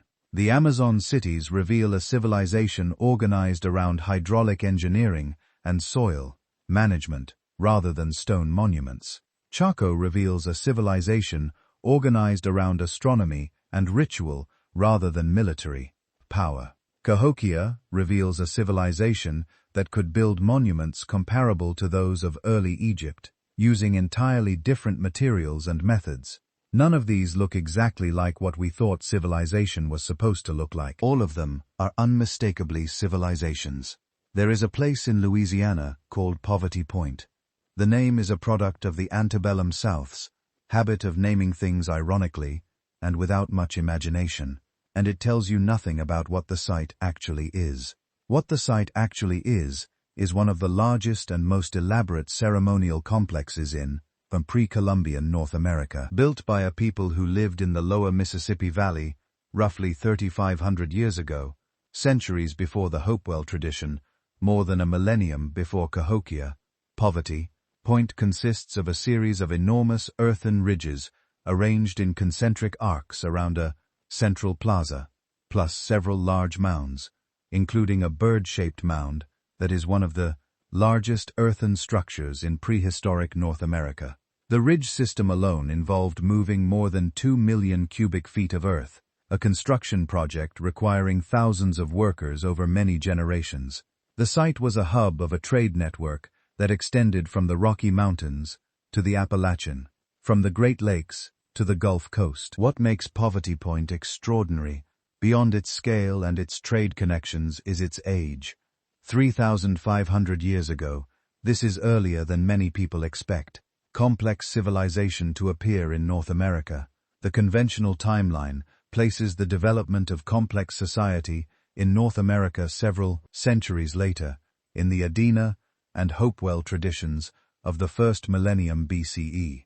Poverty Point predates those traditions by 1,000 years. It suggests that the trajectory of North American cultural development was not a gradual, upward slope from simple to complex, but something more like a series of peaks of experiments in complexity that rose and fell and rose again in different places and different forms. The people who built Poverty Point were not farmers.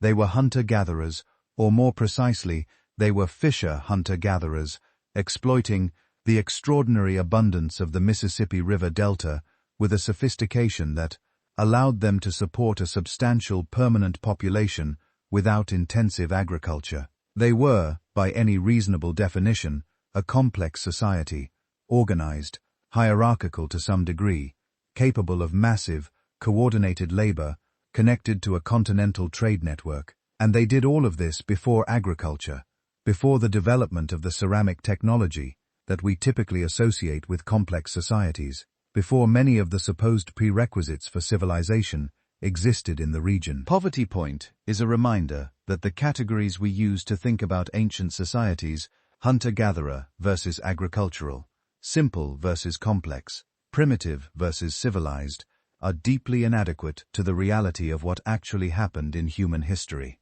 The people of the Mississippi Delta, 3,500 years ago, do not fit any of these categories neatly. They were something more complicated and more interesting than any of our categories can accommodate. North of Poverty Point, in the interior of the continent, another set of mysteries waits in the rock. The petroglyphs of North America are among the most extensive and least understood bodies of ancient art in the world. Hundreds of thousands of images carved and pecked and painted on rock surfaces across the continent, from the Columbian Plateau of Washington State to the canyons of New Mexico, to the Great Plains, to the Appalachian Highlands. These images span enormous ranges of time, with some of the oldest dating back more than 10,000 years, and some of the most recent made in the historical period by peoples whose descendants are still alive. What do these images mean? In most cases, we do not know. The people who made them did not leave written explanations. The oral traditions that might have explained their meaning have in many cases been severed by the disruptions of the colonial period. What remains is the images themselves, extraordinarily diverse, sometimes figurative and sometimes abstract, sometimes depicting recognizable animals and sometimes depicting geometric forms or humanoid figures with unusual features. Some of the most striking and most debated petroglyphs are found in the American Southwest, particularly in the canyon country of Utah, Arizona, and New Mexico. The barrier canyon style found across a large area of the Colorado Plateau depicts strange elongated humanoid figures, often without arms, sometimes with antennae or other non-human features.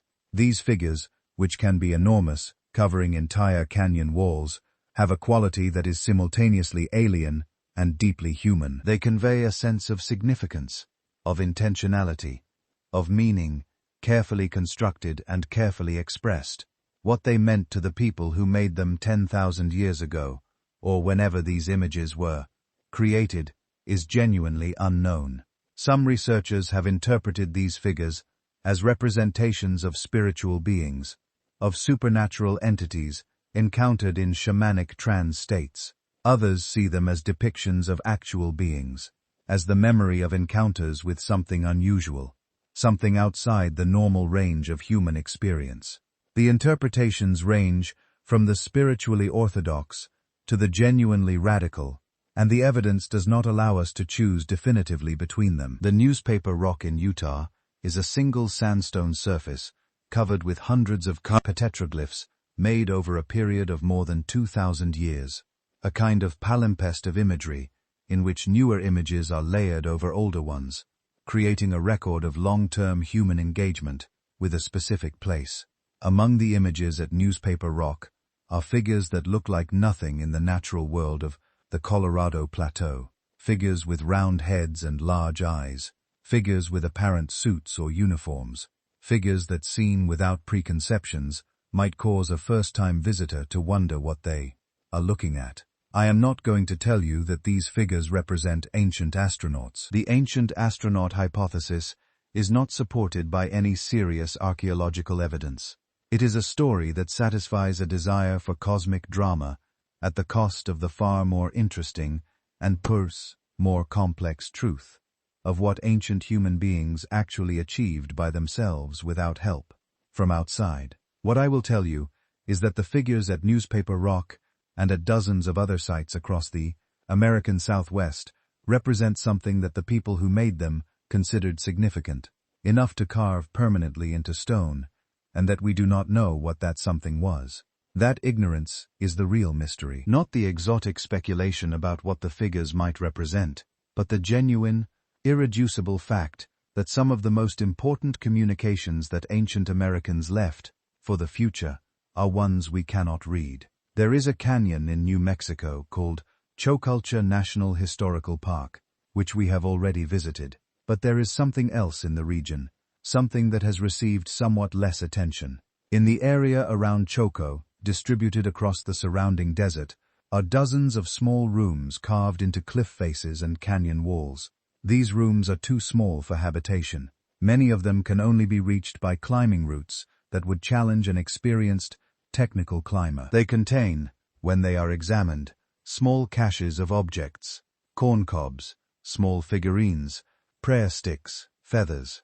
They were not living spaces. They were places of offering, places where something was left for something or someone who was expected to receive it. What was expected to receive these offerings? In the world view of the ancestral Pueblones, the world was full of beings, spirits, forces, intelligences, that inhabited every significant feature of the landscape. The high places, the deep places, the rivers, the springs, the keva, the ceremonial chamber, were all considered inhabited by presences that needed to be acknowledged, appeased, communicated with. The inaccessible cache rooms in the cliffs above Cho were not inaccessible to what they were intended for. They were placed high in places of power, in a cosmological geography that organized the world differently from the one we inhabit. This cosmological geography is not unique to the ancestral Pueblones. It is one of the most consistent features of indigenous cultures across North America. The land is not dead matter. It is living. It is inhabited by intelligences and forces that require relationship, not exploitation. This understanding, which modern Western culture is only beginning to rediscover in the form of environmental philosophy and ecological ethics, was the baseline understanding of virtually every pre-Columbian culture in the Americas, and it was the basis on which these cultures organized their lives, their architecture, their trade networks, their kendrical systems, their everything. When we look at the mounds and the chambers and the roads and the effigy earthworks of ancient North America, We are looking at a civilization organized around an understanding of the relationship between human beings and the world they inhabit. That is profoundly different from the understanding that has shaped Western civilization for the past few centuries. We are looking at the physical expression of a cosmology in which human beings are participants in a living universe, not managers of a dead one. And we are looking at evidence that this cosmology was sophisticated enough and organized enough to produce achievements of engineering and astronomy and art that we are still struggling to fully understand and explain. The deeper we dig into American prehistory, the more this becomes clear. The question is not whether ancient America was sophisticated. It was. The question is how sophisticated, in what ways, to what extent, and by what means. And those questions remain stubbornly and fascinatingly open. There is a story the Great Plains tell in the language of grass and sky and bone. It is one of the oldest stories in North America, told not in written words or carved stone, but in preserved remains of animals and the preserved landscape of an ecosystem that was before European settlement, one of the most extraordinary environments on the planet. The Great Plains in 1491 were home to something between 30 and 60 million bison. This is a number that is almost impossible to visualize. 60 million bison moving across a landscape that stretched from Canada to Texas, from the Rockies to the Mississippi, herds so large that they took days to pass a given point. A biomass of grazing animals that had no parallel anywhere else on Earth. And surrounding and managing an existing and complex relationship with that biomass were the plains peoples, cultures that had developed over thousands of years. The most sophisticated system of ecological management of large mammals that the world has ever seen. The buffalo jump is the most famous example of this management system. A buffalo jump is a cliff face, sometimes reinforced with stone cans and funnel-shaped drive, lanes extending for miles across the prairie, used to stampede herds of bison to their deaths in organized mass kills.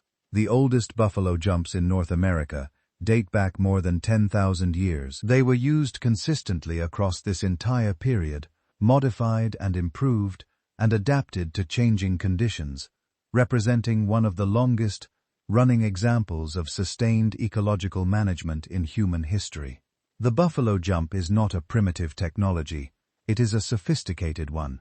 It requires detailed knowledge of bison behavior, of the landscape, of weather conditions, of seasonal migration patterns. It requires organization, the coordination of dozens or hundreds of people playing specific roles in the drive, acting in concert at precisely the right moment. It requires knowledge accumulated over many generations and transmitted through oral, tradition, and direct apprenticeship. The people who ran the buffalo jumps of the ancient plains were experts. They were specialists. They were practitioners of a technology as complex in its own domain as anything produced by the civilizations of the Old World. And the buffalo was not merely food. The relationship between the plains peoples and the bison was one of the most comprehensive and complete relationships between a human culture and an animal species ever documented. Every part of the bison was used. The meat was eaten fresh, or dried, or processed into pemmican. The hide was tanned for clothing and shelter. The bones were made into tools and weapons. The sinew was used for bowstrings and thread. The stomach and bladder were used as cooking vessels and water containers. The tongue was a delicacy. The brain was used in the tanning process. The chips of dried dung were burned as fuel in a treeless landscape. Nothing was wasted. Nothing could be wasted. The relationship was total. This relationship was also in the understanding of the plains peoples themselves, a spiritual one. The bison was not merely a resource, it was a relative, a being with its own life and its own will and its own spiritual significance. The hunt was not merely an economic activity, it was a ceremony surrounded by ritual and prayer and acknowledgement of the sacrifice the animal was making. This is not merely sentiment. The spiritual relationship with the bison shaped the practices that made the relationship sustainable. A culture that regarded the bison as a relative, that approached the hunt with ceremony and constraint was less likely to deplete the resource than a culture that regarded the bison as simply a commodity. The destruction of the bison in the 19th century by American hunters, reducing a population of 60 million to fewer than 1,000 in less than 3 decades, was one of the most rapid ecological catastrophes in human history. And it was not accidental. The United States Army and the federal government actively encouraged the destruction of the buffalo herds as a strategy for destroying the plains cultures that depended on them. General William Tecumseh Sherman explicitly stated that the quickest way to compel the plains peoples to accept reservation life was to destroy the bison. This is documented. It is not contested. The destruction of the bison was deliberate policy, a biological weapon deployed against human beings by removing the foundation of their civilization. The civilization that was destroyed, the culture of the plains peoples at its height, in the 18th and early 19th centuries, was itself something remarkable. It was not the original culture of the plains. Horses, which transformed plains culture so completely that the horse-based buffalo hunt seems ancient and original, were actually reintroduced to North America by the Spanish in the 16th century. The horse had been native to North America and had gone extinct at the end of the last ice age, along with the mammoth and the mastodon and the ground sloth and a dozen other large American mammals. When the Spanish brought horses north from Mexico, Native American cultures adapted to the animal with extraordinary speed, developing within a few generations a horse-based culture of such sophistication that it appeared to European observers as something that had always been there. The speed of the plains culture's adaptation to the horse is itself evidence of the kind of rapid cultural innovation that characterizes human beings under conditions of opportunity. Within 2 or 3 generations of acquiring horses, cultures like the Comanche, the Lakota, the Cheyenne, the Arapjo had developed entirely new military and hunting techniques, new social structures, adapted to mobility, new artistic traditions, expressing the new relationship between human and animal. This was not slow cultural evolution.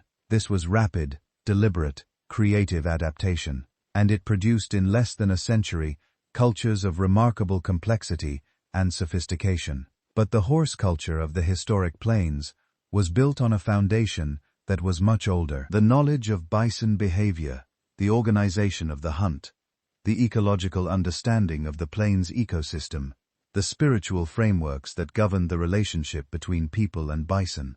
All of these were ancient, accumulated over thousands of years, adapted and refined by countless generations before the horse arrived. The horse was a tool, a transformative and extraordinary tool, but the knowledge it was applied to was the product of a civilization stretching back into the deep past.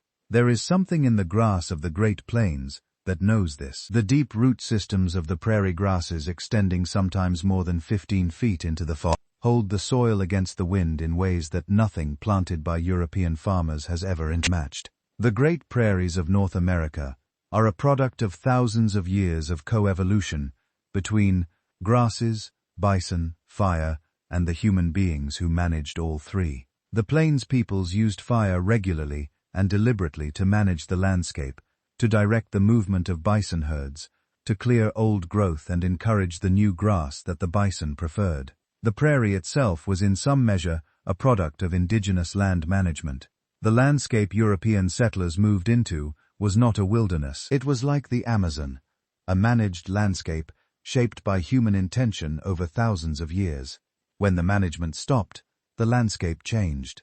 The bison were gone. The fires were suppressed. The grasses that had co-evolved with regular burning and heavy grazing began to change. The prairie ecosystem that had seemed so permanent and so natural turned out to be partly a product of human culture. And without the human component, it was vulnerable in ways it had not been for thousands of years. This is a pattern that appears across North America wherever we look closely enough. The landscapes that European settlers took to be natural wilderness were in many cases cultural landscapes shaped by thousands of years of deliberate human management.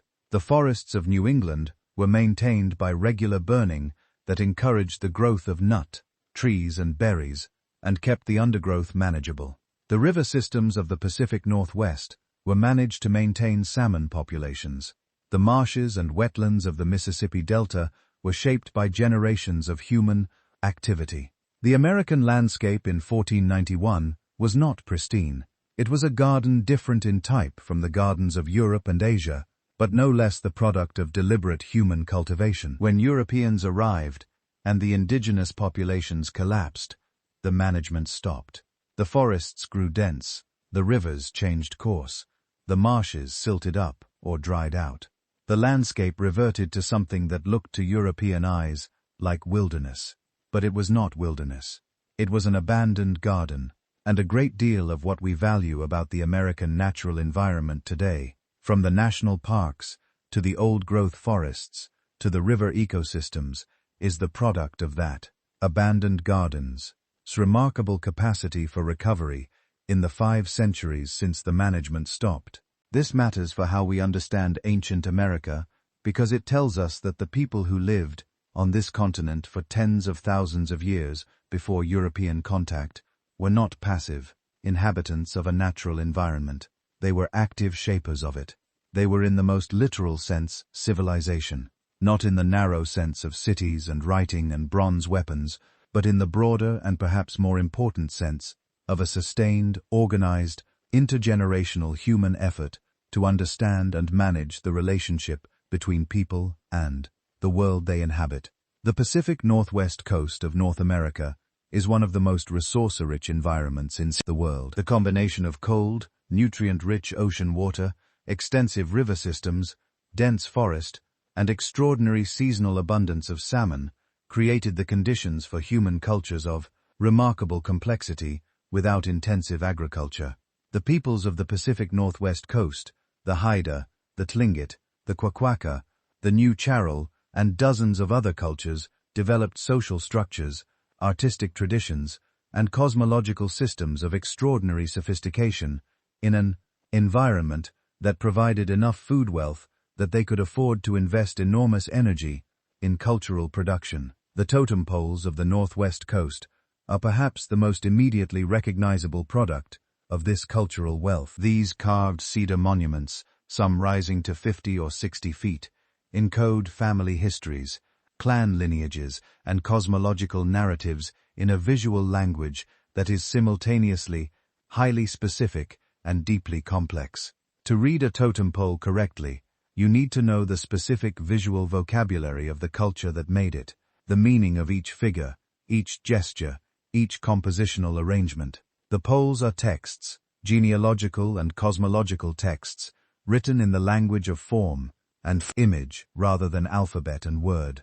The artistic tradition of the Northwest coast is one of the most sophisticated artistic traditions in the world, comparable in its formal rigor and its expressive range to the greatest artistic traditions of any other civilization. The characteristic ovoid shapes, the transformation imagery in which one being contains or becomes another, the complex arrangements of figures that pack meaning into every square inch of surface, represent an aesthetic and conceptual achievement that has influenced modern art profoundly. From surrealism to abstract expressionism, Northwest Coast art is not decorative.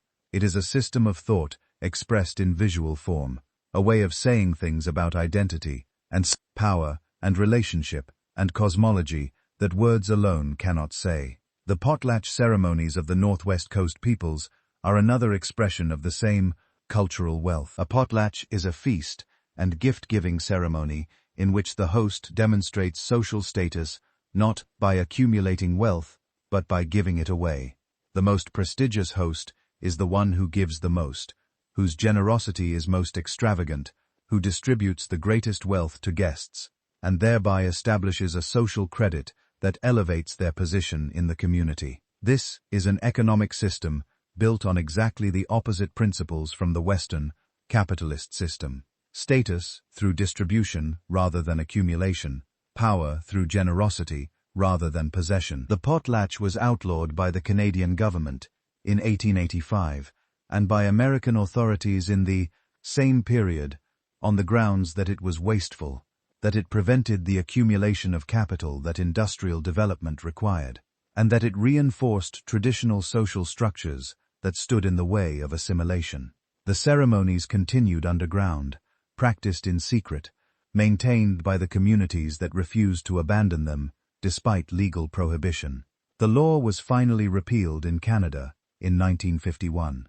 The potlatch tradition survived. What is remarkable about the potlatch prohibition is what it reveals about the relationship between cultural difference and colonial power. The Canadian and American governments outlawed a ceremony not because it caused harm, but because it embodied a different understanding of the relationship between wealth and social status that was incompatible with the economic ideology of industrial capitalism. The ceremony was threatening not because it was violent or dangerous, but because it represented an alternative way of organizing human social life that, if widely adopted, would have undermined the foundations of the economic system the colonizers were trying to extend across the continent. This points to something that is often overlooked in discussions of pre-Columbian America. The civilizations of ancient North America were not merely different from European civilization in superficial ways.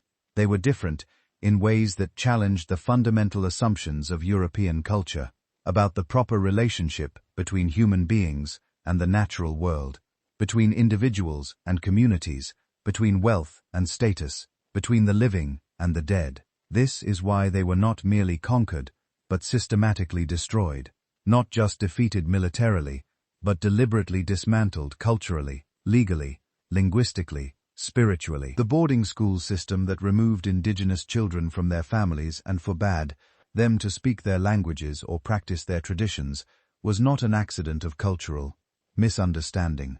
It was a deliberate policy of cultural annihilation. The recognition of this history is still in many parts of North America uncomfortable and incomplete.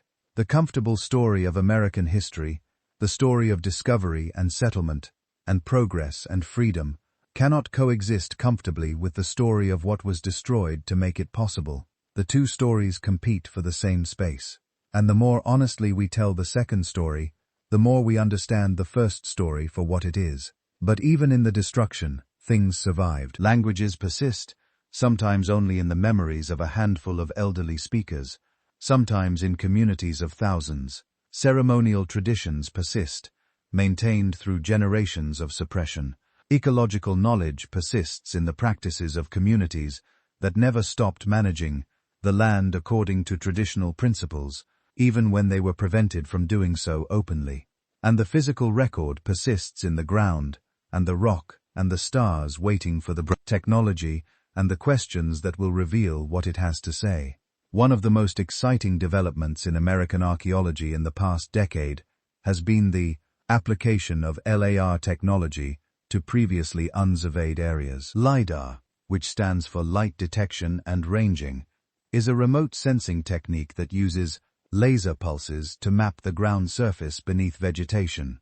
When you fly a LAR sensor over a forested area, you get a point cloud of returns that, when processed, shows you the bare earth beneath the trees. And what the bare earth shows in area after area across North America is extraordinary. In the American Southeast, LAR surveys are revealing the full extent of the Mississippian landscape, showing not just the mounds that have been known for centuries, but the entire organized landscape of fields, roads, and community structures that surrounded them. The picture that emerges from these surveys is of a landscape as thoroughly humanized as any in the Old World, organized with the same care and deliberateness as the cultural landscapes of medieval Europe or ancient China. In the Pacific Northwest, LIDAR is revealing ancient village sites, fish weir systems, and modified landscapes that document the scale and sophistication of coastal resource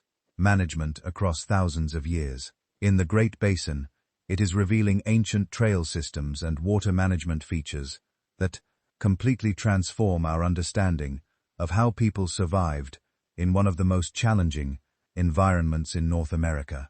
And in the Midwest, LIDAR is doing something even more extraordinary. It is revealing the full extent of the earthwork complexes that the historic record only partially documented. We knew about Cahokia. We knew about Newark. We knew about Serpent Mound. But LiDAR is showing us that these famous sites were nodes in a much larger network of earthwork, construction, that the mound-building tradition was more extensive, more systematic, and more geographically comprehensive than anyone had previously realized.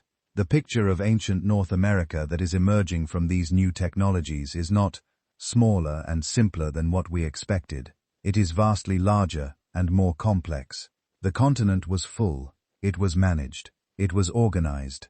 It was sophisticated in ways we are still learning to recognize and to measure. Let us go now to the desert of the American Southwest one more time, and let us ask a question that has been sitting at the edge of everything we have discussed.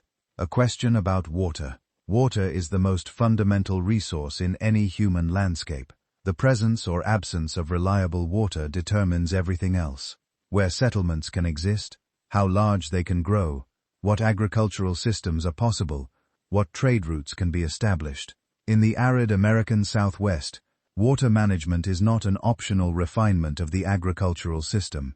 It is the agricultural system, and the ancient peoples of the Southwest managed water with a sophistication that modern, hydraulic engineers have studied and admired. The Huam people who flourished in the Sonoran Desert of what is now Arizona, between roughly 1 CE and 1450 CE, constructed an irrigation canal system that at its peak extent covered more than 800 meters of canals across the Sultan Gila River valleys. These canals, some of them 20 feet deep and 80 feet wide, were excavated entirely by hand with stone and bone and wooden tools.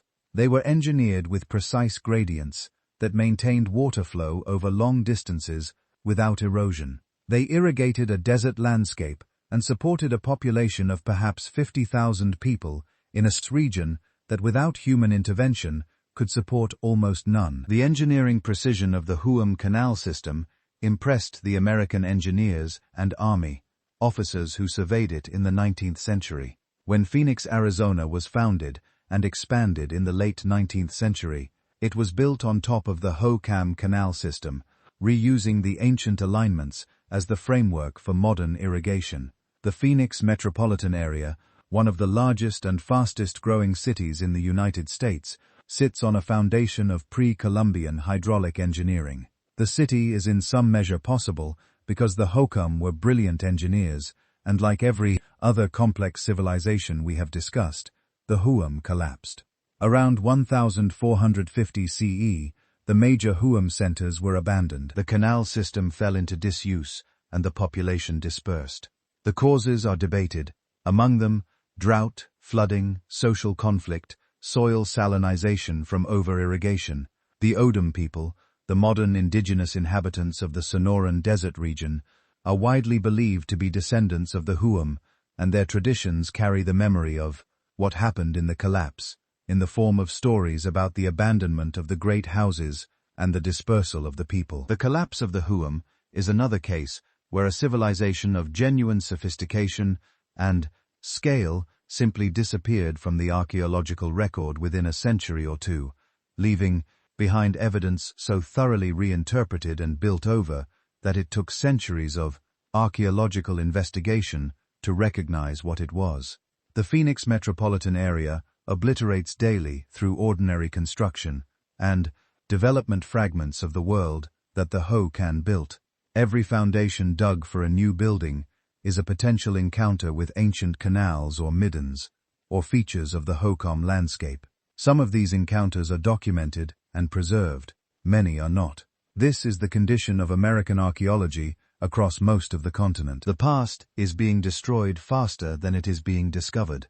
Development, agriculture, urbanization, erosion, and climate change are all eating away at the physical record of ancient America at a rate that exceeds our capacity to document it. The decisions being made today about what to preserve and what to allow to be destroyed are determining what future generations will be able to know about the deep past of this continent. The stakes of those decisions are not merely academic. The story of ancient America is the story of what human beings are capable of building and sustaining in the long term. It is the story of how civilizations rise and fall, and what the conditions of their success and failure have been. It is a story with genuine lessons for a civilization that is currently facing questions about its own sustainability, its own relationship to the natural systems it depends on, its own capacity to plan and coordinate across generations for a future it will not live to see. There is a specific quality of silence that belongs to ancient places. You can find it at Cho Canyon on a windless morning, when the sun has not yet reached the canyon floor and the massive stone walls of the great houses are still in shadow.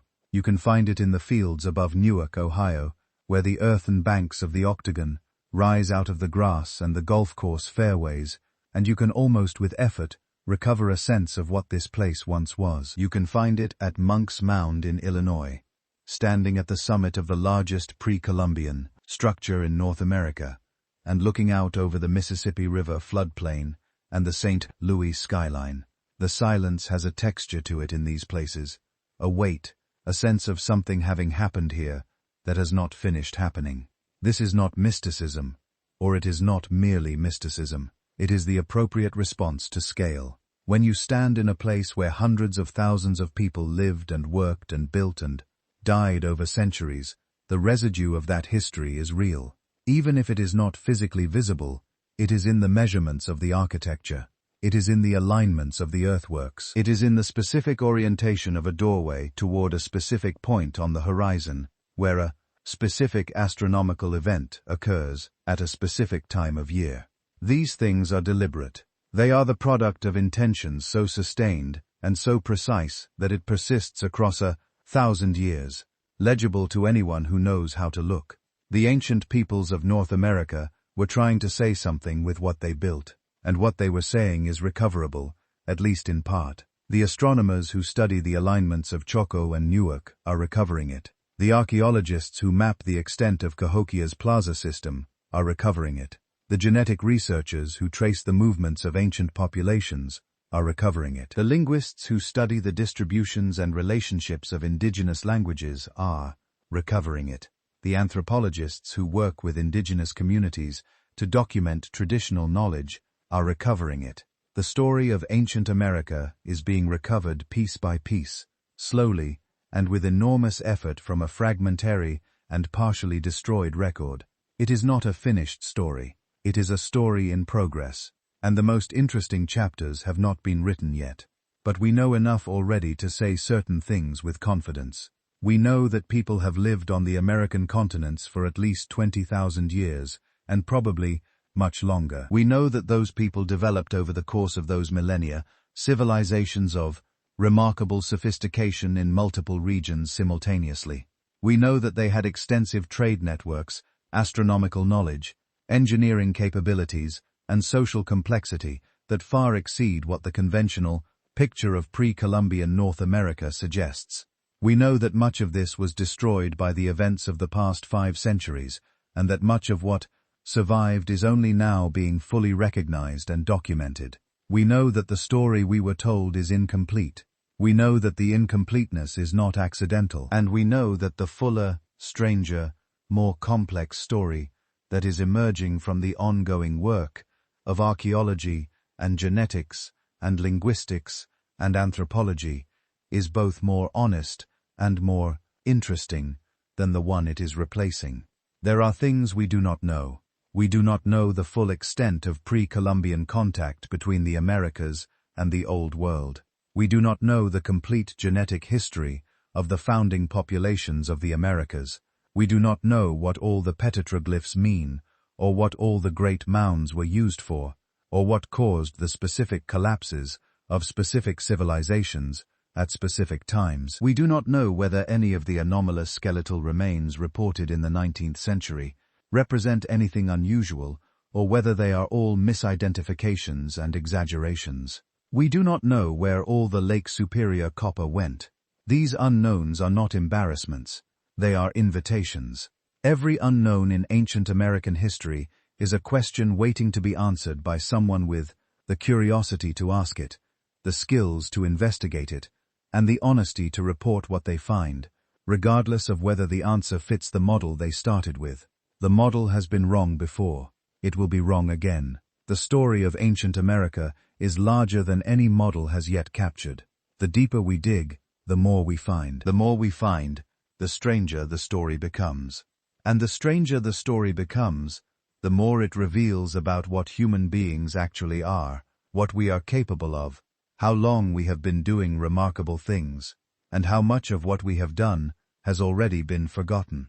There is a kind of comfort in this, not the comfort of simple answers or clean narratives, but the comfort of genuine mystery, the comfort of knowing that the world is far larger, and far older, and far more full of human effort and human achievement than we have been told. The comfort of knowing that somewhere under the suburbs of Ohio and the parking lots of Missouri and the golf courses of Mississippi, there are stones arranged by human hands according to a design we are still working to understand, aligned with stars and seasons, built to last, waiting.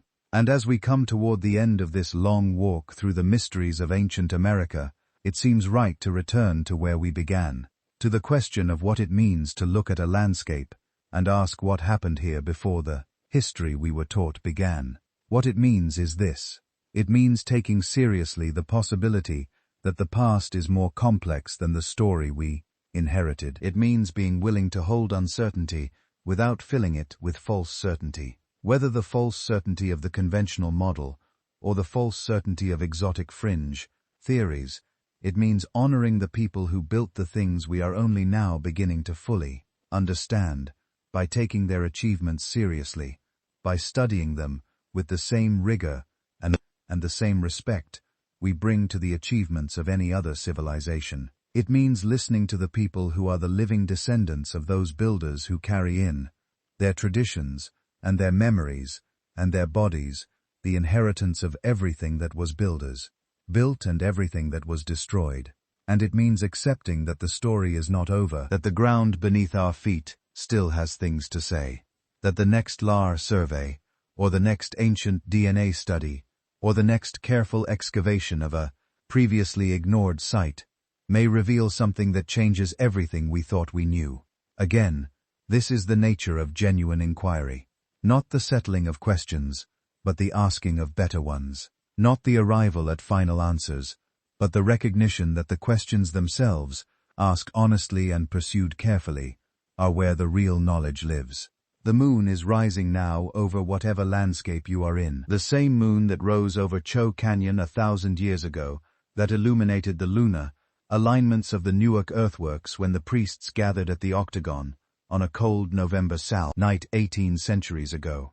That shone on the copper-laden trading canoes, making their way down the Ohio River toward the Mississippi. That lit the faces of the people who painted the horses at Chauvette, and the figures at Barrier Canyon, and the spirals at Chaco.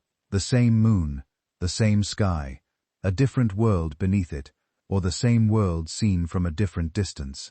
Sleep well. The mysteries will still be here in the morning. The stars above you tonight are the same stars that the ancient sky watchers of Cahokia and Choco and the Bighorn medicine wheel studied and measured and embedded in stone. They have not changed. What has changed is our understanding of the people who studied them, and that understanding is deepening year by year, discovery by discovery, as the ground gives up its secrets and the sky reveals what it has always been showing to anyone who looked up with careful eyes. There is so much we do not know about ancient America. There is so much that has been lost deliberately and accidentally through violence and neglect and the simple passage of time. But there is also increasingly so much we do know, so much that has been recovered from the earth and from the sky and from the careful work of researchers who refuse to accept that the obvious questions were not worth asking. The story is not finished. The digging continues, and every year what comes up from the ground is stranger and more extraordinary and more human than what we expected. This is the deepest truth about ancient America. It was built by human beings, with human hands, and human minds out of human understanding of the world they inhabited and the cosmos they were part of. It was remarkable. It was complex. It was largely destroyed. and it is piece by piece being found again. That finding is one of the great adventures of our time, and it is happening right now in laboratories and in fields and in canyons and in caves all across the extraordinary continent, whose deep past we have only just begun to understand. Good night. The mounds are patient, the stones are still aligned, the sky is the same sky, and somewhere underground that looks ordinary and unremarkable, something extraordinary is waiting to be found. There is a specific weight to the word ancient that we do not always feel. We say it, and it passes through the mind like water, leaving nothing behind. Ancient, old, long ago. The words are true, but they do not do the work that the reality requires. They do not carry the full measure of what it means for human beings to have lived on a continent for tens of thousands of years, building and learning and forgetting and rebuilding, creating systems of knowledge and systems of meaning and systems of exchange that stretched across distances so vast that even in the modern age of jet travel and satellite communication, we sometimes struggle to coordinate across them. Let us try once more to feel the time. If you started walking backward from the present moment, going back through history 1 year at a time, you would pass through 2 world wars and a pandemic and the invention of the telephone and the American Civil War and the Declaration of Independence. You had passed through the last Norse voyages to Greenland and the Mongol conquest of China and the building of Chartres Cathedral and the fall of the Western Roman Empire. You had passed through the life of Julius Caesar and the construction of the Colosseum and the writing of the Iliad. All of that, 2,500 years of history in a single direction. Now keep going, keep walking backward. You pass through the Bronze Age collapse, through the New Kingdom of Egypt, through the earliest known writing in Mesopotamia. You pass through the building of the Great Pyramid and the development of agriculture in the Fertile Crescent. You passed through the last ice age and the extinctions of the Pleistocene megapora, and still you are not at the beginning of human presence in the Americas. You are somewhere in the middle of it. This is what 20,000 years means. This is what it means to be an ancient civilization. And the people who built the mounds and the chambers and the earthworks and the cities of pre-Columbian North America did so in the middle of this time, not at the beginning of it. They inherited thousands of years of knowledge and practice and cultural development from the people who came before them, and they passed on what they built and learned to the people who came after. The chain of human presence in the Americas is a chain so long and so continuous that it makes the written history of any civilization in the Old World look brief by comparison. This perspective matters. It matters because it changes the question we are asking when we ask about ancient America. We are not asking about a primitive people taking their first steps towards civilization. We are asking about civilizations in the middle of their history. Civilizations that had already been building and experimenting and developing for thousands of years before the specific cultures we know about from the archaeological record came into existence. The Hopewell people, whom we think of as ancient, were building on a foundation that was already millennia old. The Cahokians were heirs to a tradition of mound building that had been running for 2,000 years before their city rose on the Mississippi floodplain. The Chacoan architects were working within a tradition of observation and alignment, and Cahokians' construction that had been developing in the American Southwest for centuries, before the great houses took their final form. The depth of the human tradition in North America is one of the things that most deeply distinguishes this continent's pre-Columbian history from the way it is typically presented. It is not a history that began with the cultures we know about. Those cultures were inheritors. They were children of a past that stretched back beyond the reach of the archaeological record we have so far assembled. And that past, the deep past before the mounds and the great houses and the copper trade and the past, astronomical alignments we can study, may have contained developments and achievements and losses that we will never be able to reconstruct. The question of what was known and then forgotten in the Americas is one of the most haunting in the entire field of human prehistory. Every complex civilization carries with it knowledge that is maintained only by the institutions that produce and transmit it. When those institutions collapse, the knowledge can disappear. The Library of Alexandria, to use the most famous example from the Old World, held knowledge that was never recovered after its destruction. The tablets of Ugarit, the astronomical records of the Maya, the Quipu records of the Inca, all represent bodies of knowledge that were partially or completely lost when the civilizations that maintained them collapsed or were destroyed. What knowledge was maintained in pre-Columbian North America and then lost in the collapses that punctuated its history is something we can only speculate about. But we can observe something interesting. The cultures that succeeded each other in the American archaeological record often seem to have preserved certain types of knowledge better than others. Astronomical knowledge embedded in the alignment of physical structures survived the collapses that destroyed the social institutions that originally produced it. The alignments of Cahokia and Newark and Charcot and the medicine wheels of the plains are still legible in the landscape because they were encoded in stone and earth rather than in perishable documents or fragile institutional memory. But other types of knowledge, botanical knowledge, medical knowledge, agricultural techniques, the specifics of ecological management, all of these required living practitioners and ongoing institutions to maintain them. And they were vulnerable to the kind of catastrophic population loss that the American past repeatedly saw. This observation has practical implications for how we think about indigenous knowledge today. The knowledge that survived into the historical period, in the traditions of specific communities, is the knowledge that proved most robust, most transmissible, most deeply embedded in practice and ceremony and material culture. The knowledge that was lost in the various collapses of pre-Columbian American civilization was knowledge that did not have adequate mechanisms for preservation across catastrophic interruptions in social continuity. And the knowledge that was lost in the post-Colian catastrophe was all the knowledge that could not survive the specific conditions of colonial disruption, which were different from and in some ways more severe than any previous disruption. This matters because it means that the surviving indigenous knowledge traditions are not simply remnants or survivals.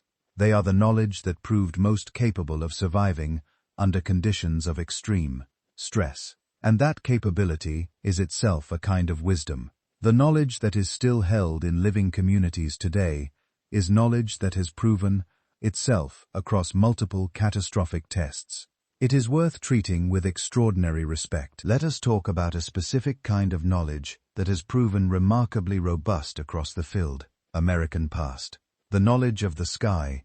The sky is the one thing that colonization could not destroy. The stars are the same stars. The sun follows the same path. The moon runs its same cycles. Whatever happened to the people who observed the sky itself was unchanged. And the knowledge encoded in the alignments of physical structures, in the orientation of doorways, in the layout of great plazas and the positions of mounds and the arrangement of stone circles persisted in the landscape, because the landscape itself persisted. This is why the astronomical knowledge of ancient North America is recoverable in ways that other types of knowledge are not. We can measure the alignments of Chacoan great houses and determine that they encode knowledge of the solar and lunar cycles. We can survey the Newark octagon and determine that it encodes knowledge of the lunar standstill cycle. We can analyze the geometry of Cahokias, Woodhenge, and determine that it was used to observe the equinoxes and solstices. This knowledge is recoverable because it was encoded in physical structures that survived. What does it tell us? It tells us that the peoples who built these structures had systematic astronomical knowledge, accumulated over many generations. It tells us that this knowledge was considered important enough to justify the enormous labor of encoding it in monumental earthworks. It tells us that there were specialists in astronomical observation, people whose role in their communities was to track the sky and maintain the knowledge of celestial cycles. And it tells us that this knowledge was connected to the religious and ceremonial life of these communities in ways so fundamental that the arrangement of the entire built environment reflected the structure of the cosmos. This is not primitive stargazing, This is systematic observational astronomy, embedded in a comprehensive cosmological worldview. It is not the same as Western astronomy, which developed from different cultural roots and with different tools. But it is equally sophisticated in its own terms, and it tells us things about the universe that Western astronomy is only now catching up to. The long-term observation records implicit in the alignment of monuments to events like the lunar standstill cycle, which requires 19 years of patient observation to characterize, represent a kind of scientific patience that modern institutionalized science rarely demands or achieves. The builders of Newark were not primitive people who happened to notice that the moon rose in a slightly different place every year.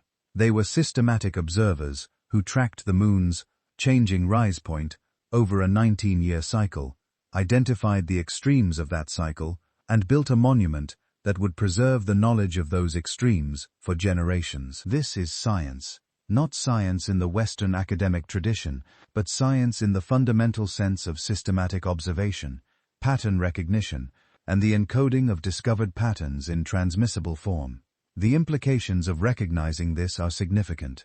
They force a revision of the picture of scientific knowledge in the pre-Columbian Americas that still influences the way many people think about indigenous cultures.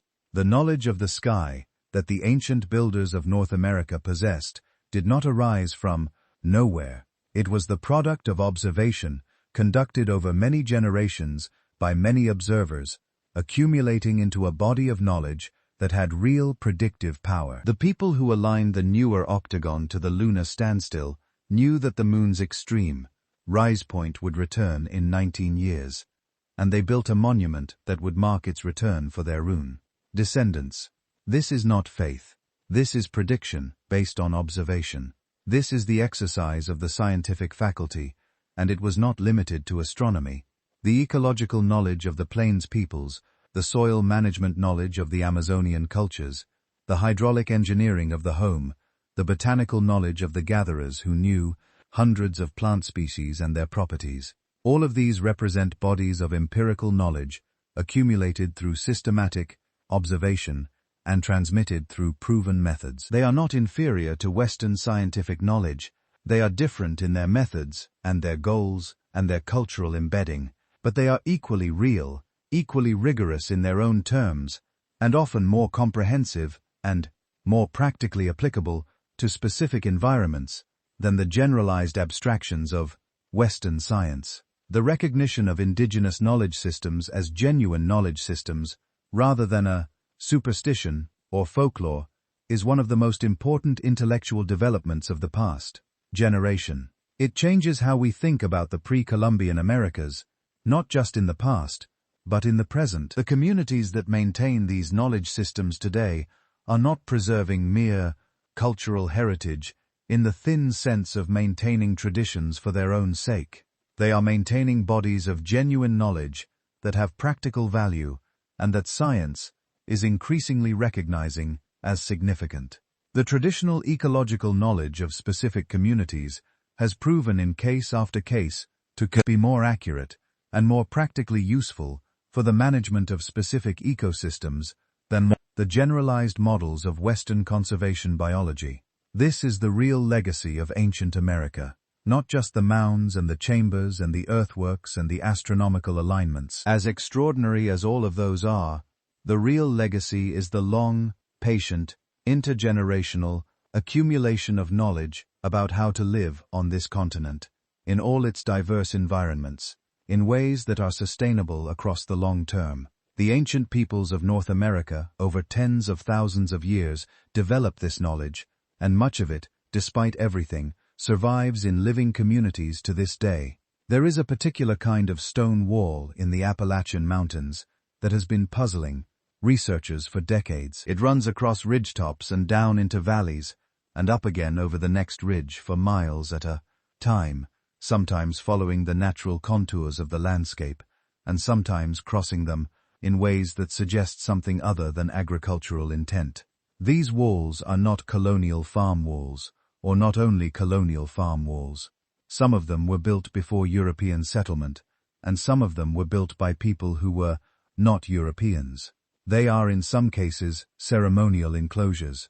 In others, they appear to mark boundaries, territories, significant places in the landscape. In still others, their purpose remains genuinely unclear. The Appalachian Mountains are one of the oldest mountain ranges in the world. They have been worn down to their present modest heights over hundreds of millions of years from peaks that once rivaled the Himalayas. And they have been inhabited by human beings for at least 15,000 years, through multiple cycles of glaciation and warming, through the extinction of the Pleistocene megapora and the emergence of the modern ecological communities, through the entire span of documented North American prehistory. Whatever happened in the Appalachian, it happened over a very long time. The Cherokee people, whose traditional homeland centered on the southern Appalachians, maintain traditions about the mountains that go back to the earliest times. Their creation stories describe the mountains as emerging from the primordial water. Their oral traditions speak of beings who inhabited the mountains before human beings arrived. Their understanding of specific peaks and valleys and springs and caves as sacred places reflects a relationship with the land that stretches back further than any other form of documentation can reach. In the Cherokee tradition, there are places in the mountains where the world is thin, where the boundary between the world we inhabit and other worlds is permeable, where events in one world can affect events in the other. These places are marked sometimes with stone cans, sometimes with specific plants, sometimes with natural features that have been given names reflecting their spiritual significance. They are not marked on any map that a European cartographer would recognize as authoritative, but they are real places in a landscape that has been inhabited and known and understood by the same tradition for thousands of years. I am not telling you these places are literally doorways to other dimensions. I am telling you that the knowledge encoded in the Cherokee tradition about the Appalachian landscape reflects thousands of years of careful, detailed observation and engagement with that landscape, and that this knowledge is worth taking seriously as a form of geographic and ecological information. The places identified as spiritually significant in indigenous traditions are often, when examined with scientific methods, places of genuine geological or ecological significance. Springs and mineral deposits and unusual rock formations and areas of unusual biodiversity often coincide with places identified as sacred in indigenous traditions. The reason for this is not necessarily that ancient peoples had supernatural perception. The reason is that thousands of years of careful observation allows a tradition to identify places where the natural world is doing something unusual, and the available frameworks for recording and transmitting that knowledge may be spiritual rather than scientific, without the underlying observation being any less accurate.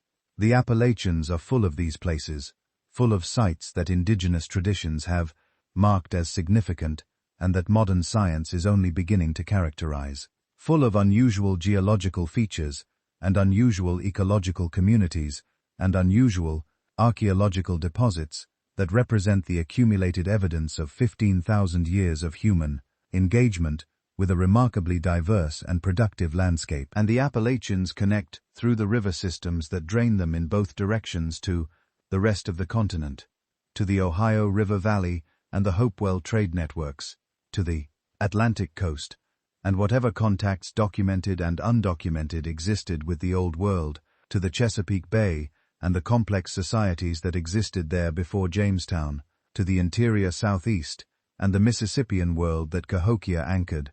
The pre-Columbian Southeast is one of the less well-known but more remarkable regions of ancient North America. At the time of European contact, the Southeast was one of the most densely populated regions north of Mexico, home to a complex web of polities and cultures that the Spanish explorers who moved through the region in the 16th century encountered and documented in ways that are still being analyzed and interpreted today. The Hernando Dotto expedition of 1539 to 1542 was the first major European penetration of the interior Southeast, and the accounts left by its participants describe a landscape full of towns and chiefdoms, and agricultural fields and people. A world of extraordinary complexity and density that bore no resemblance to the empty wilderness that European settlers would find when they moved into the same region a century and a half later. Between Dotto's expedition and the earliest permanent European settlements, the indigenous populations of the southeast collapsed from an estimated population of several 100,000 to a fraction of that, destroyed by the diseases that moved ahead of European settlement faster than the settlers themselves could travel. When the English colonists of the 17th century moved into the southeast, they were moving into a landscape that had been depopulated within living memory. The fields had reverted to forest. The towns had been abandoned. The mounds that the Mississippian civilization had built were still standing, but the communities that had maintained them and understood them were gone. The colonists saw wilderness. They were actually seeing the aftermath of catastrophe. This pattern repeated across the continent. The wilderness that European settlers believed they were entering. The wild and empty landscape that formed the mythological backdrop for the American frontier. Story was almost everywhere a post-apocalyptic landscape. The apocalypse had been disease, and it had moved so much faster than European expansion that by the time European settlers arrived in most regions, the indigenous populations had already been reduced by 50 to 90% by epidemics they had never seen, and against which they had no immunity. The emptiness was not natural, it was created. Understanding this changes the meaning of the frontier myth. The story of brave settlers moving into empty wilderness and carving civilization from nothing is a story about people moving into an abandoned civilization and claiming its remains as their own. The farms that European settlers planted were often planted in fields already cleared and worked by indigenous peoples. The paths they followed were indigenous paths. The rivers they navigated had been navigated by indigenous peoples for thousands of years. The sites they chose for their settlements were often sites where indigenous communities had already established the conditions for human habitation, clearing the ground, developing water sources, managing the surrounding landscape. None of this is to say that European settlers did nothing or created nothing.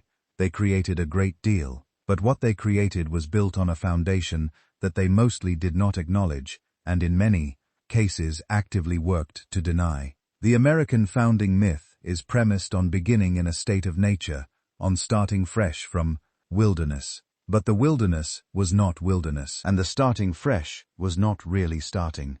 It was inheriting. The recognition of this inheritance in all its complexity and all its weight is something that American culture is still slowly and painfully working toward. The growing body of archaeological knowledge about pre-Columbian America is part of that working toward.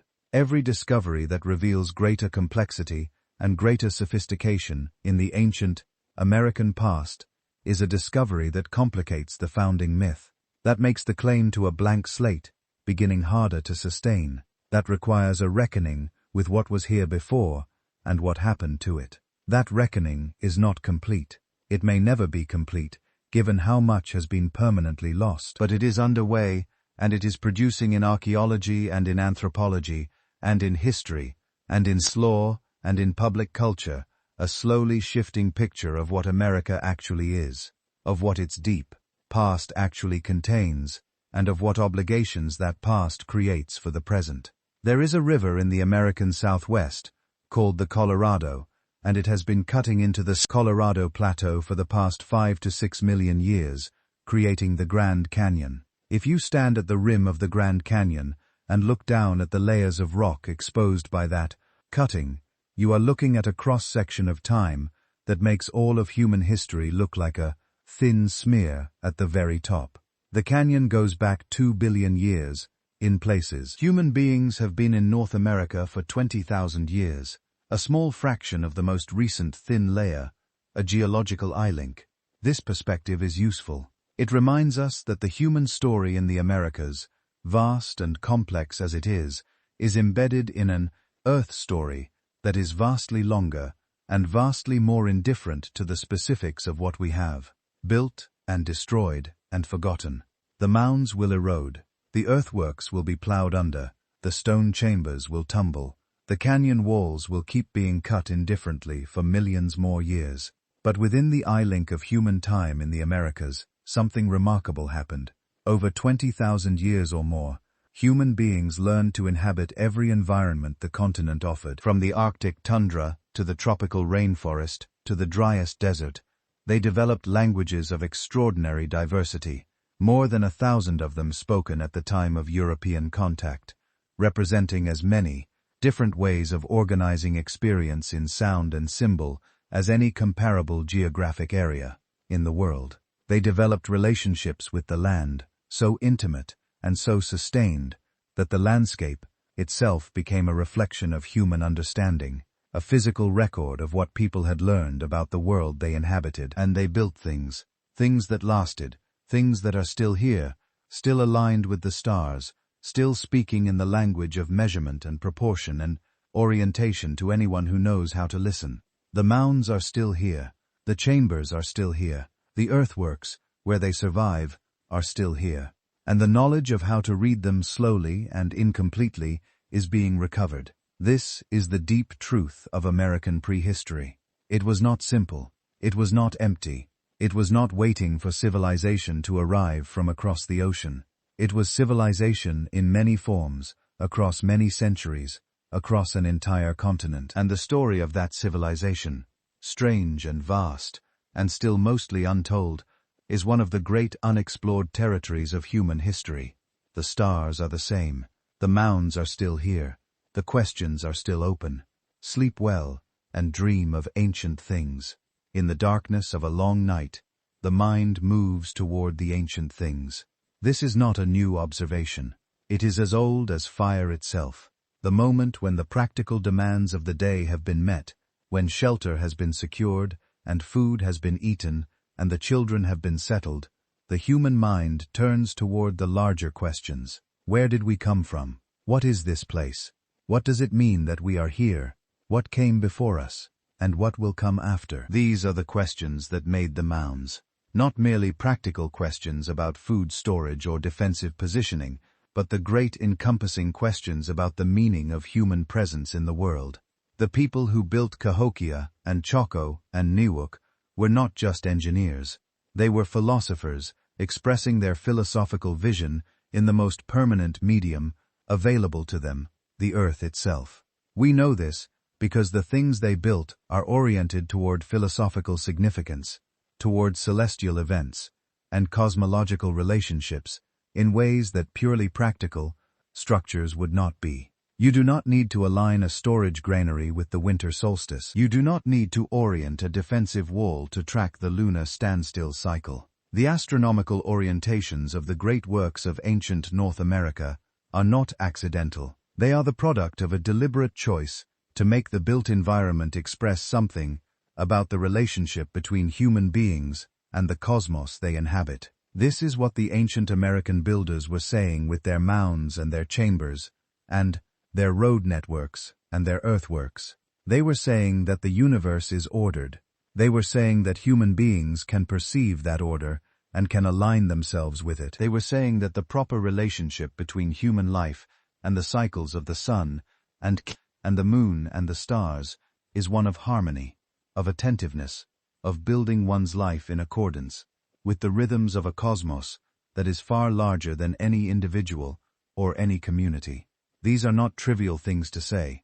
They are in many ways the most important things that human beings can say about their place in the world. And the ancient builders of North America said them in the most lasting way available to them, structures that have survived 1,000 years and more, still aligned, still oriented, still pointing toward the same stars that the builders watched. There is a kind of conversation happening across time at these sites, between the people who built them and the people who study them, across the gulf of centuries. The builders were trying to communicate something about the world. The researchers who study the alignments and the geometries are trying to receive that communication. And what is being communicated across the distance of 1,000 or 2,000 or 10,000 years is a vision of the cosmos and of human life within it that is different from the vision we have. inherited, but not necessarily less true. The study of ancient American astronomy is in this sense a philosophical enterprise, as much as a scientific one. It is an attempt to understand how different people with different tools and different cultural frameworks arrived at different but coherent understandings of the same universe we all inhabit. And what it reveals time after time is that the human capacity for systematic observation and pattern recognition and the encoding of knowledge in transmissible form is remarkably consistent across cultures and across time. We all see the same sky. We all notice the same cycles. We all, in our different ways, try to align ourselves with the order we perceive in the universe. But the specific forms that alignment takes are products of specific cultures, specific environments, specific historical trajectories, and the forms that developed in the Americas over tens of thousands of years of continuous development are different from the forms that developed in Europe and Asia. Not inferior, not less sophisticated, different in ways that if we approach them with genuine curiosity and genuine respect, reveal aspects of the universe and of human experience that the Western tradition has not emphasized or has deliberately suppressed. One of those aspects is the relationship between human beings and the rest of the living world. The cosmological systems of most indigenous North American cultures do not place human beings at the top of a hierarchy of being, with the rest of nature existing for human use. They place human beings within a community of living beings, all of which have their own forms of intelligence, their own ways of knowing, their own relationships with the cosmos. This is not merely a poetic metaphor. It is a serious philosophical position with practical implications for how people live, what they take from the world around them, and how they maintain the conditions for their own long-term survival. The practical wisdom embedded in this philosophical position is becoming increasingly apparent as modern ecological science grapples with the consequences of a centuries-long Western commitment to the opposite position. The idea that nature exists to be used, that the human relationship to the natural world is fundamentally one of mastery and extraction, has produced a civilization of extraordinary material productivity and a planetary ecological crisis of equal extraordinary severity. The indigenous philosophy which held that human beings are participants in a community of life, rather than managers of a resource, was not simply sentiment. It was a form of ecological wisdom that allowed human beings to live sustainably on the American continent for tens of thousands of years. The ancient builders of North America understood something that Western civilization has largely forgotten and is struggling to remember. They understood that the long-term survival of any human community depends on maintaining the health of the living systems on which that community depends. They understood that the proper relationship between human beings and the natural world is one of reciprocity, of taking what is needed and giving back what is needed, of maintaining the conditions for continued abundance, rather than exhausting them for short-term gain. This understanding was encoded in their ceremonies and their cosmologies and their land management practices, and it allowed them to live on this continent in sophisticated and organized ways for a far longer time than any industrial civilization has yet managed. This is the deepest and most important lesson of ancient America. Not the specific details of the copper trade, or the astronomical alignments, or the mound construction techniques.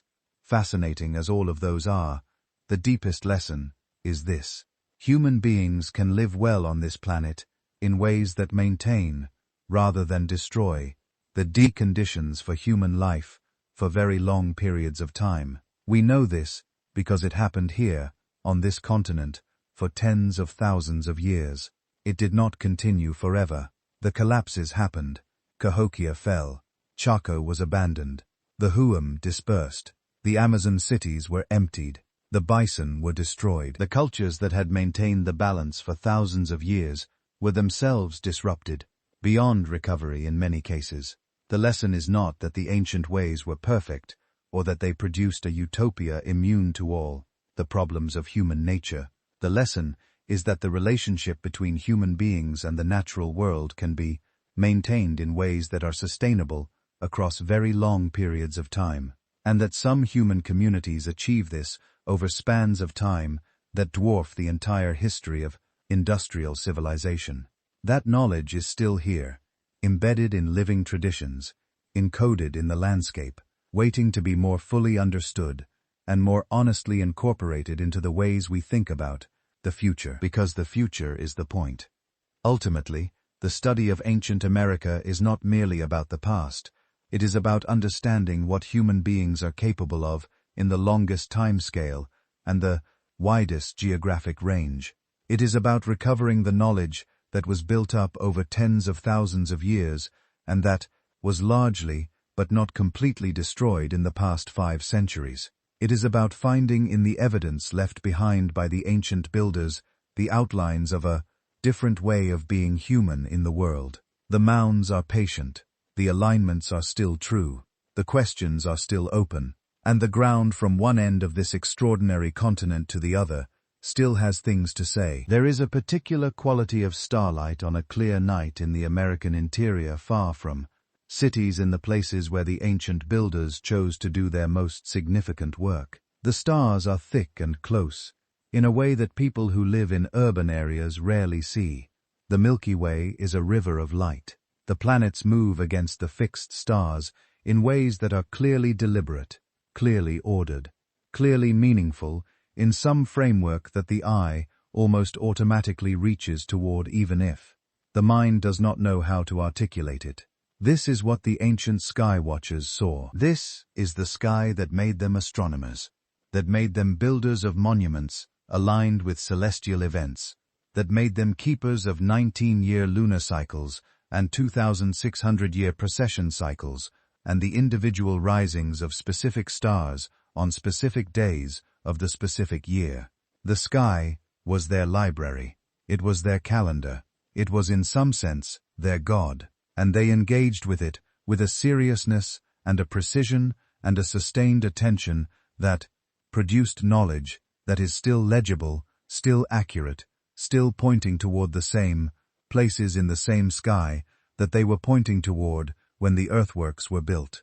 If you can find a dark sky tonight, look up, not at your phone, not at the ceiling, at the actual sky, the one that has been there above every human being who ever lived on this continent. Above every builder and every hunter and every mother and every child who looked up from their fire and wondered what was up there and whether it was watching them, the sky has not changed.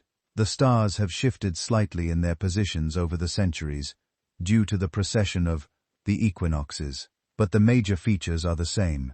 The Milky Way is the same Milky Way. The Pleiades are the same Pleiades. Orion is the same Orion. And somewhere out there in the dark of a night like this one, the ancient builders were lying on their backs and looking up at the same sky, adding another observation to the long record that would eventually tell them exactly where to place a stone, so that the sunrise on the morning of the winter solstice would pass through it in a shaft of light, adding another piece to the knowledge that would eventually allow them to predict 19 years in advance exactly where on the horizon the moon would rise at its maximum northern extreme. They were doing what you are doing right now, looking at the sky, wondering, trying to make sense of the world. They just had more time to do it than we usually allow ourselves, and they embedded what they learned in the earth in ways that have outlasted everything else. They built. That persistence is a kind of message. It is the most durable message ancient America sent to the future. It says, we were here, we paid attention, we understood things about this world we built to last. Look, we are looking, we are listening, and what we are hearing in the measurements of the earthworks, and the analysis of the ancient DNA, and the carbon dates from the cave sites, and the chemical analysis of the ancient soil and the layer maps of the buried cities, is something far larger, and far stranger, and far more wonderful than the story we were given. The deeper we dig into America, the stranger it gets. And the stranger it gets, the more clearly we can see the outlines of what was actually here. Not an empty land waiting to be discovered, a full world, ancient and complex, still speaking to anyone who stops long enough to listen. The mounds are the voice, the alignments are the language, the ancient sky is the text, and the story it tells. To anyone patient enough to learn to read it, is the story of what human beings actually are, when they have enough time, and enough humility, and enough love for the world they inhabit, to pay attention to it, across the full span of generations that human culture can sustain. This is what ancient America was. This is what it left behind. This is what we are still imperfectly and incompletely learning to see. Rest now. The ancient places are quiet. The stars are turning above the mounds and the chambers and the earthworks and the abandoned city sites and the desert roads and the mountain medicine wheels and the painted caves, turning in the same slow pattern they have always turned in above every human life that has ever been lived on this continent. Patient, indifferent, beautiful, constant. And somewhere in the dark, under a layer of soil, under a layer of forest, under a layer of grass that looks exactly like the grass around it, something is waiting to be found. Something that will change the story again. Something that will make the past larger and stranger and more human than we thought it was. The digging continues. The story continues. And somewhere in the dark of the ancient American night, the answers are still down there, waiting for the question. Sleep now. Dream of ancient things. The mounds are patient. They will wait. There is a final mystery we have not yet fully explored. One that sits at the intersection of all the other mysteries we have walked through tonight. It is the mystery of resilience, of how things survive, of how knowledge and culture and identity persist through catastrophe and continue forward into futures that their holders could not have imagined. The indigenous peoples of North America have survived 500 years of sustained systematic effort to destroy them. This is not hyperbole. The boarding school system, the reservation system, the outlawing of ceremonies, the prohibition of languages, the theft of children, the deliberate destruction of the social and economic foundations of indigenous communities. All of these were policies pursued by the governments of the United States and Canada over a period of more than a century, with the explicit intention of eliminating indigenous cultural identity. They did not succeed. The cultures survived, transformed, damaged, diminished in many ways, but alive. The languages are spoken, the ceremonies are conducted, the knowledge is maintained, the identity persists. This resilience is itself one of the most remarkable facts about North American history. It belongs in the same category as the ancient builders' achievement, as evidence of what human beings are capable of when they are committed to something larger than any individual life or any single generation. The people who kept the ceremonies going in secret during the years when they were illegal were making the same kind of commitment that the people who built the mounds over multiple generations made. A commitment to something that extends beyond their own lifetimes, to a continuity of culture and knowledge and identity that can survive the worst that history can throw at it. This is the living inheritance of ancient America, not just the physical sites and the artifacts and the genetic signatures in ancient bones. The living inheritance is the cultures that survived, the languages still spoken, the ceremonies still conducted, the ecological knowledge still applied, the philosophical frameworks still maintained against all pressure and all inducement to abandon them by communities that understood better than most how much they contained and how much would be lost if they let them go. The connection between the living cultures and the ancient sites is often not direct or simple.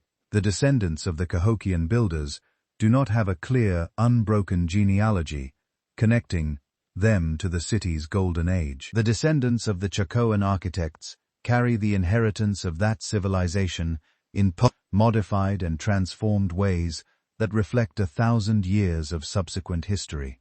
But the connection is real. The knowledge that built Cahokia and Chaco did not disappear when those cities were abandoned. It transformed, adapted, was carried in new directions by the people who moved on from those places.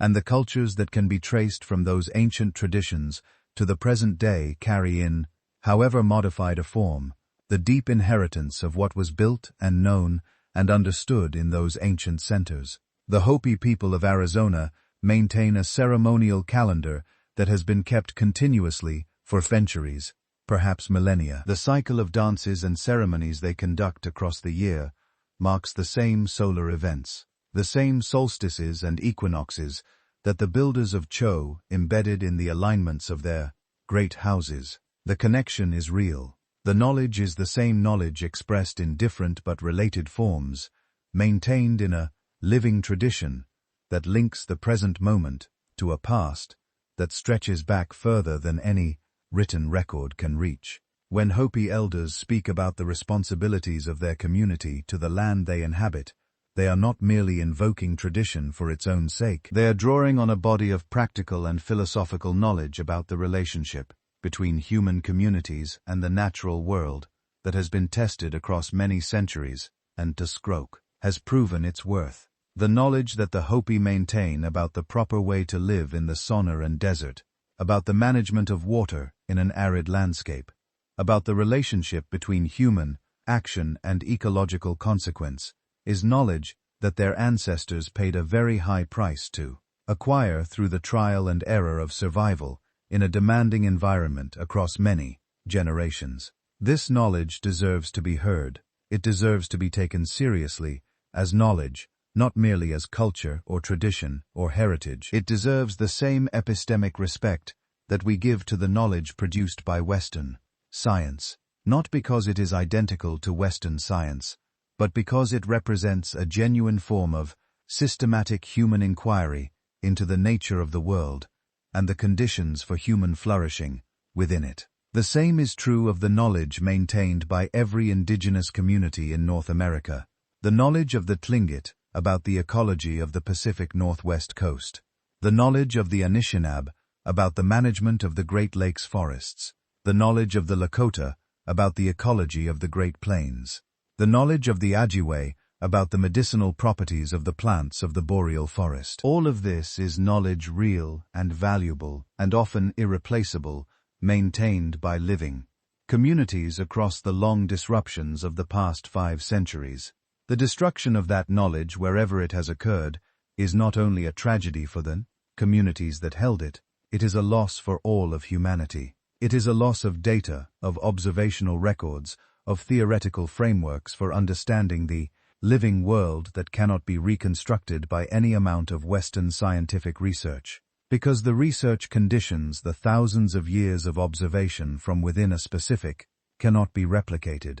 We are living in a period when this understanding is growing, when ecologists are increasingly recognizing the value of indigenous knowledge systems as supplements and correctives to the generalized models of Western conservation biology, when archaeologists are increasingly incorporating oral tradition into their interpretive frameworks rather than dismissing it as mere mythology, when geneticists are increasingly consulting with indigenous communities about the interpretation of ancient DNA findings that concern their ancestors, when lawyers and courts are increasingly recognizing indigenous territorial and cultural rights that previous generations ignored or denied. This growing recognition is not yet complete.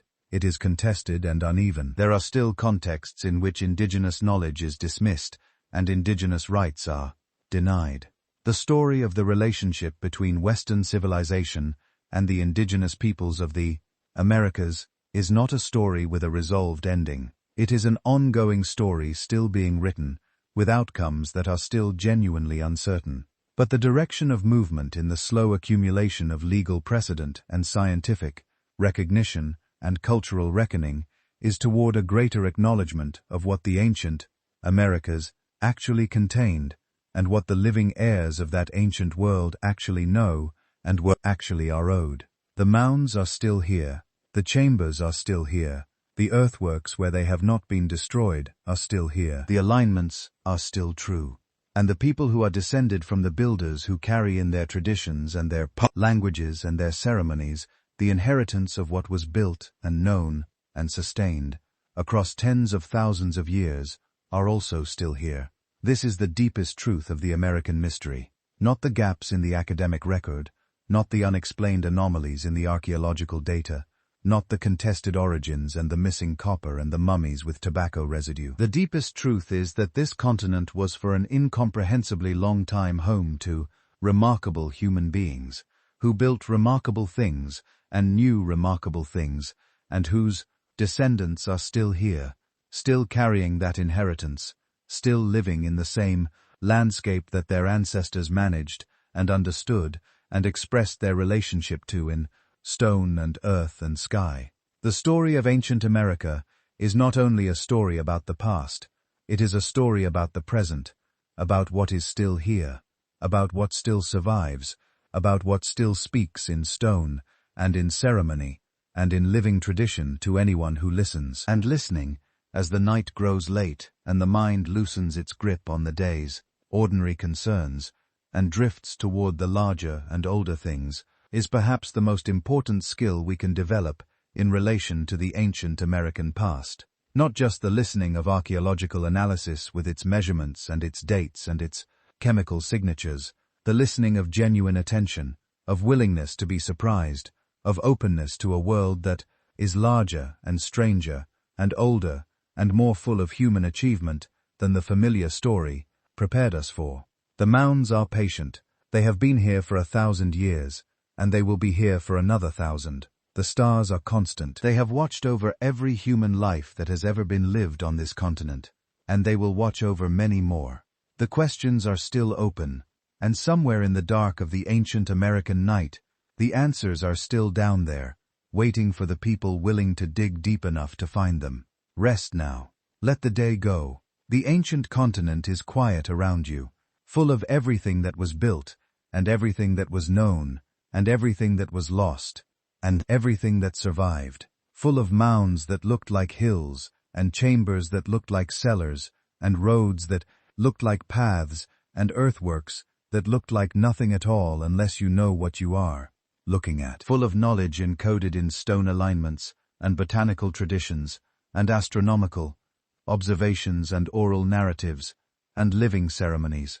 Full of the long, patient record of human beings doing what human beings do, which is to look at the world they inhabit, try to understand it, and build something that expresses that understanding.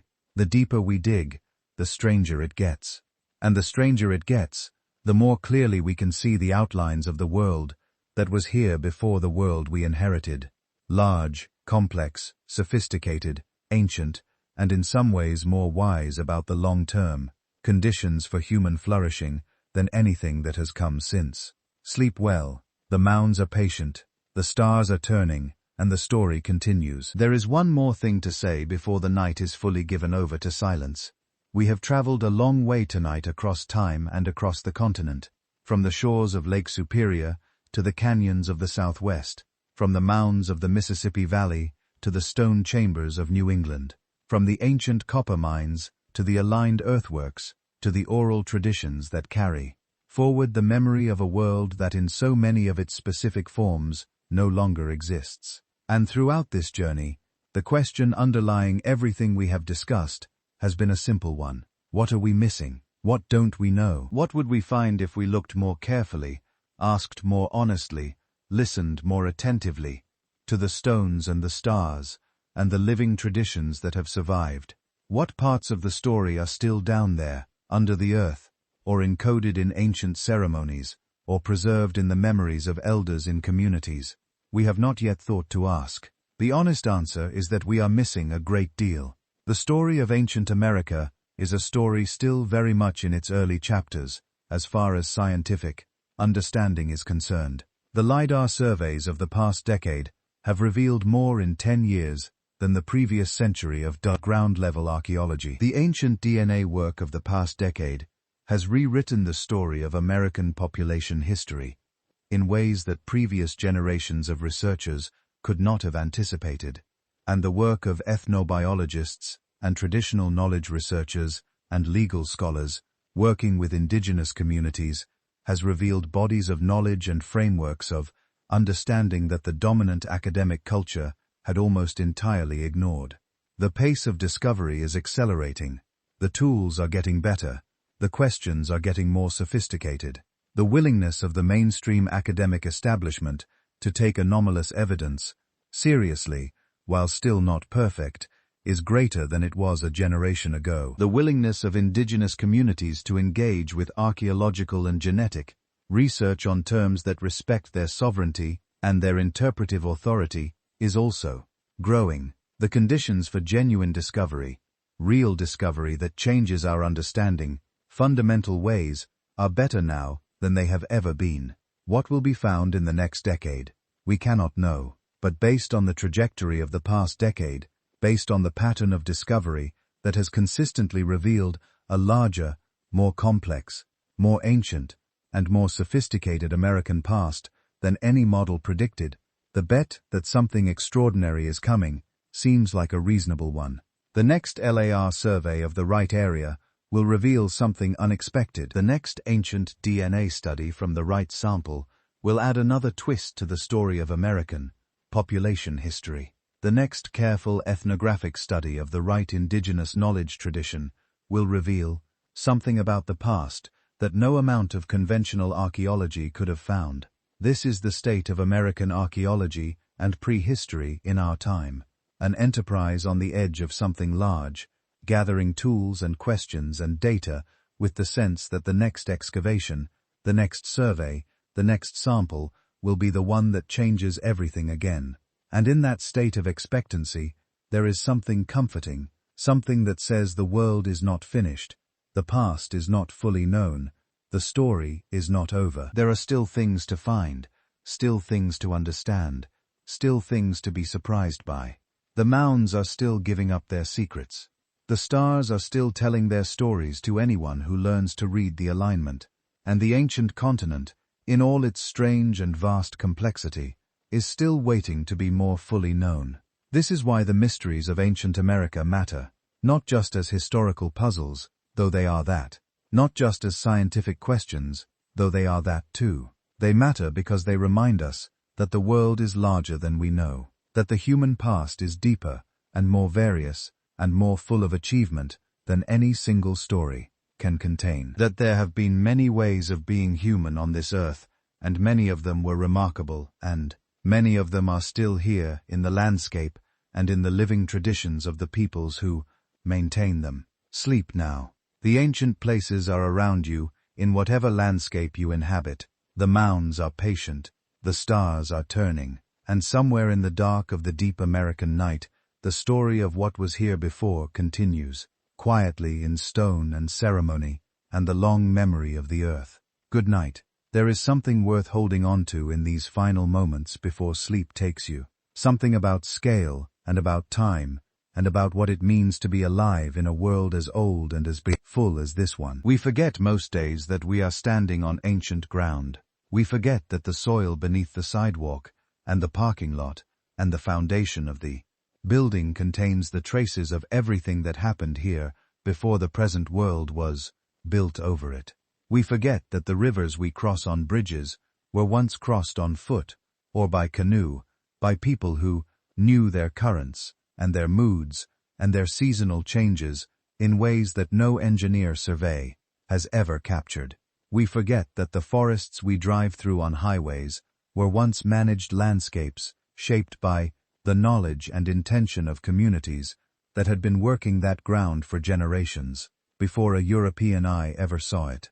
We forget, but the ground remembers, the alignments hold, the stones are still in place, and somewhere always there is a researcher with a question and a tool and the particular kind of patience that archaeology demands, working slowly and carefully through the evidence, adding one more piece to a picture that grows larger and stranger with every discovery.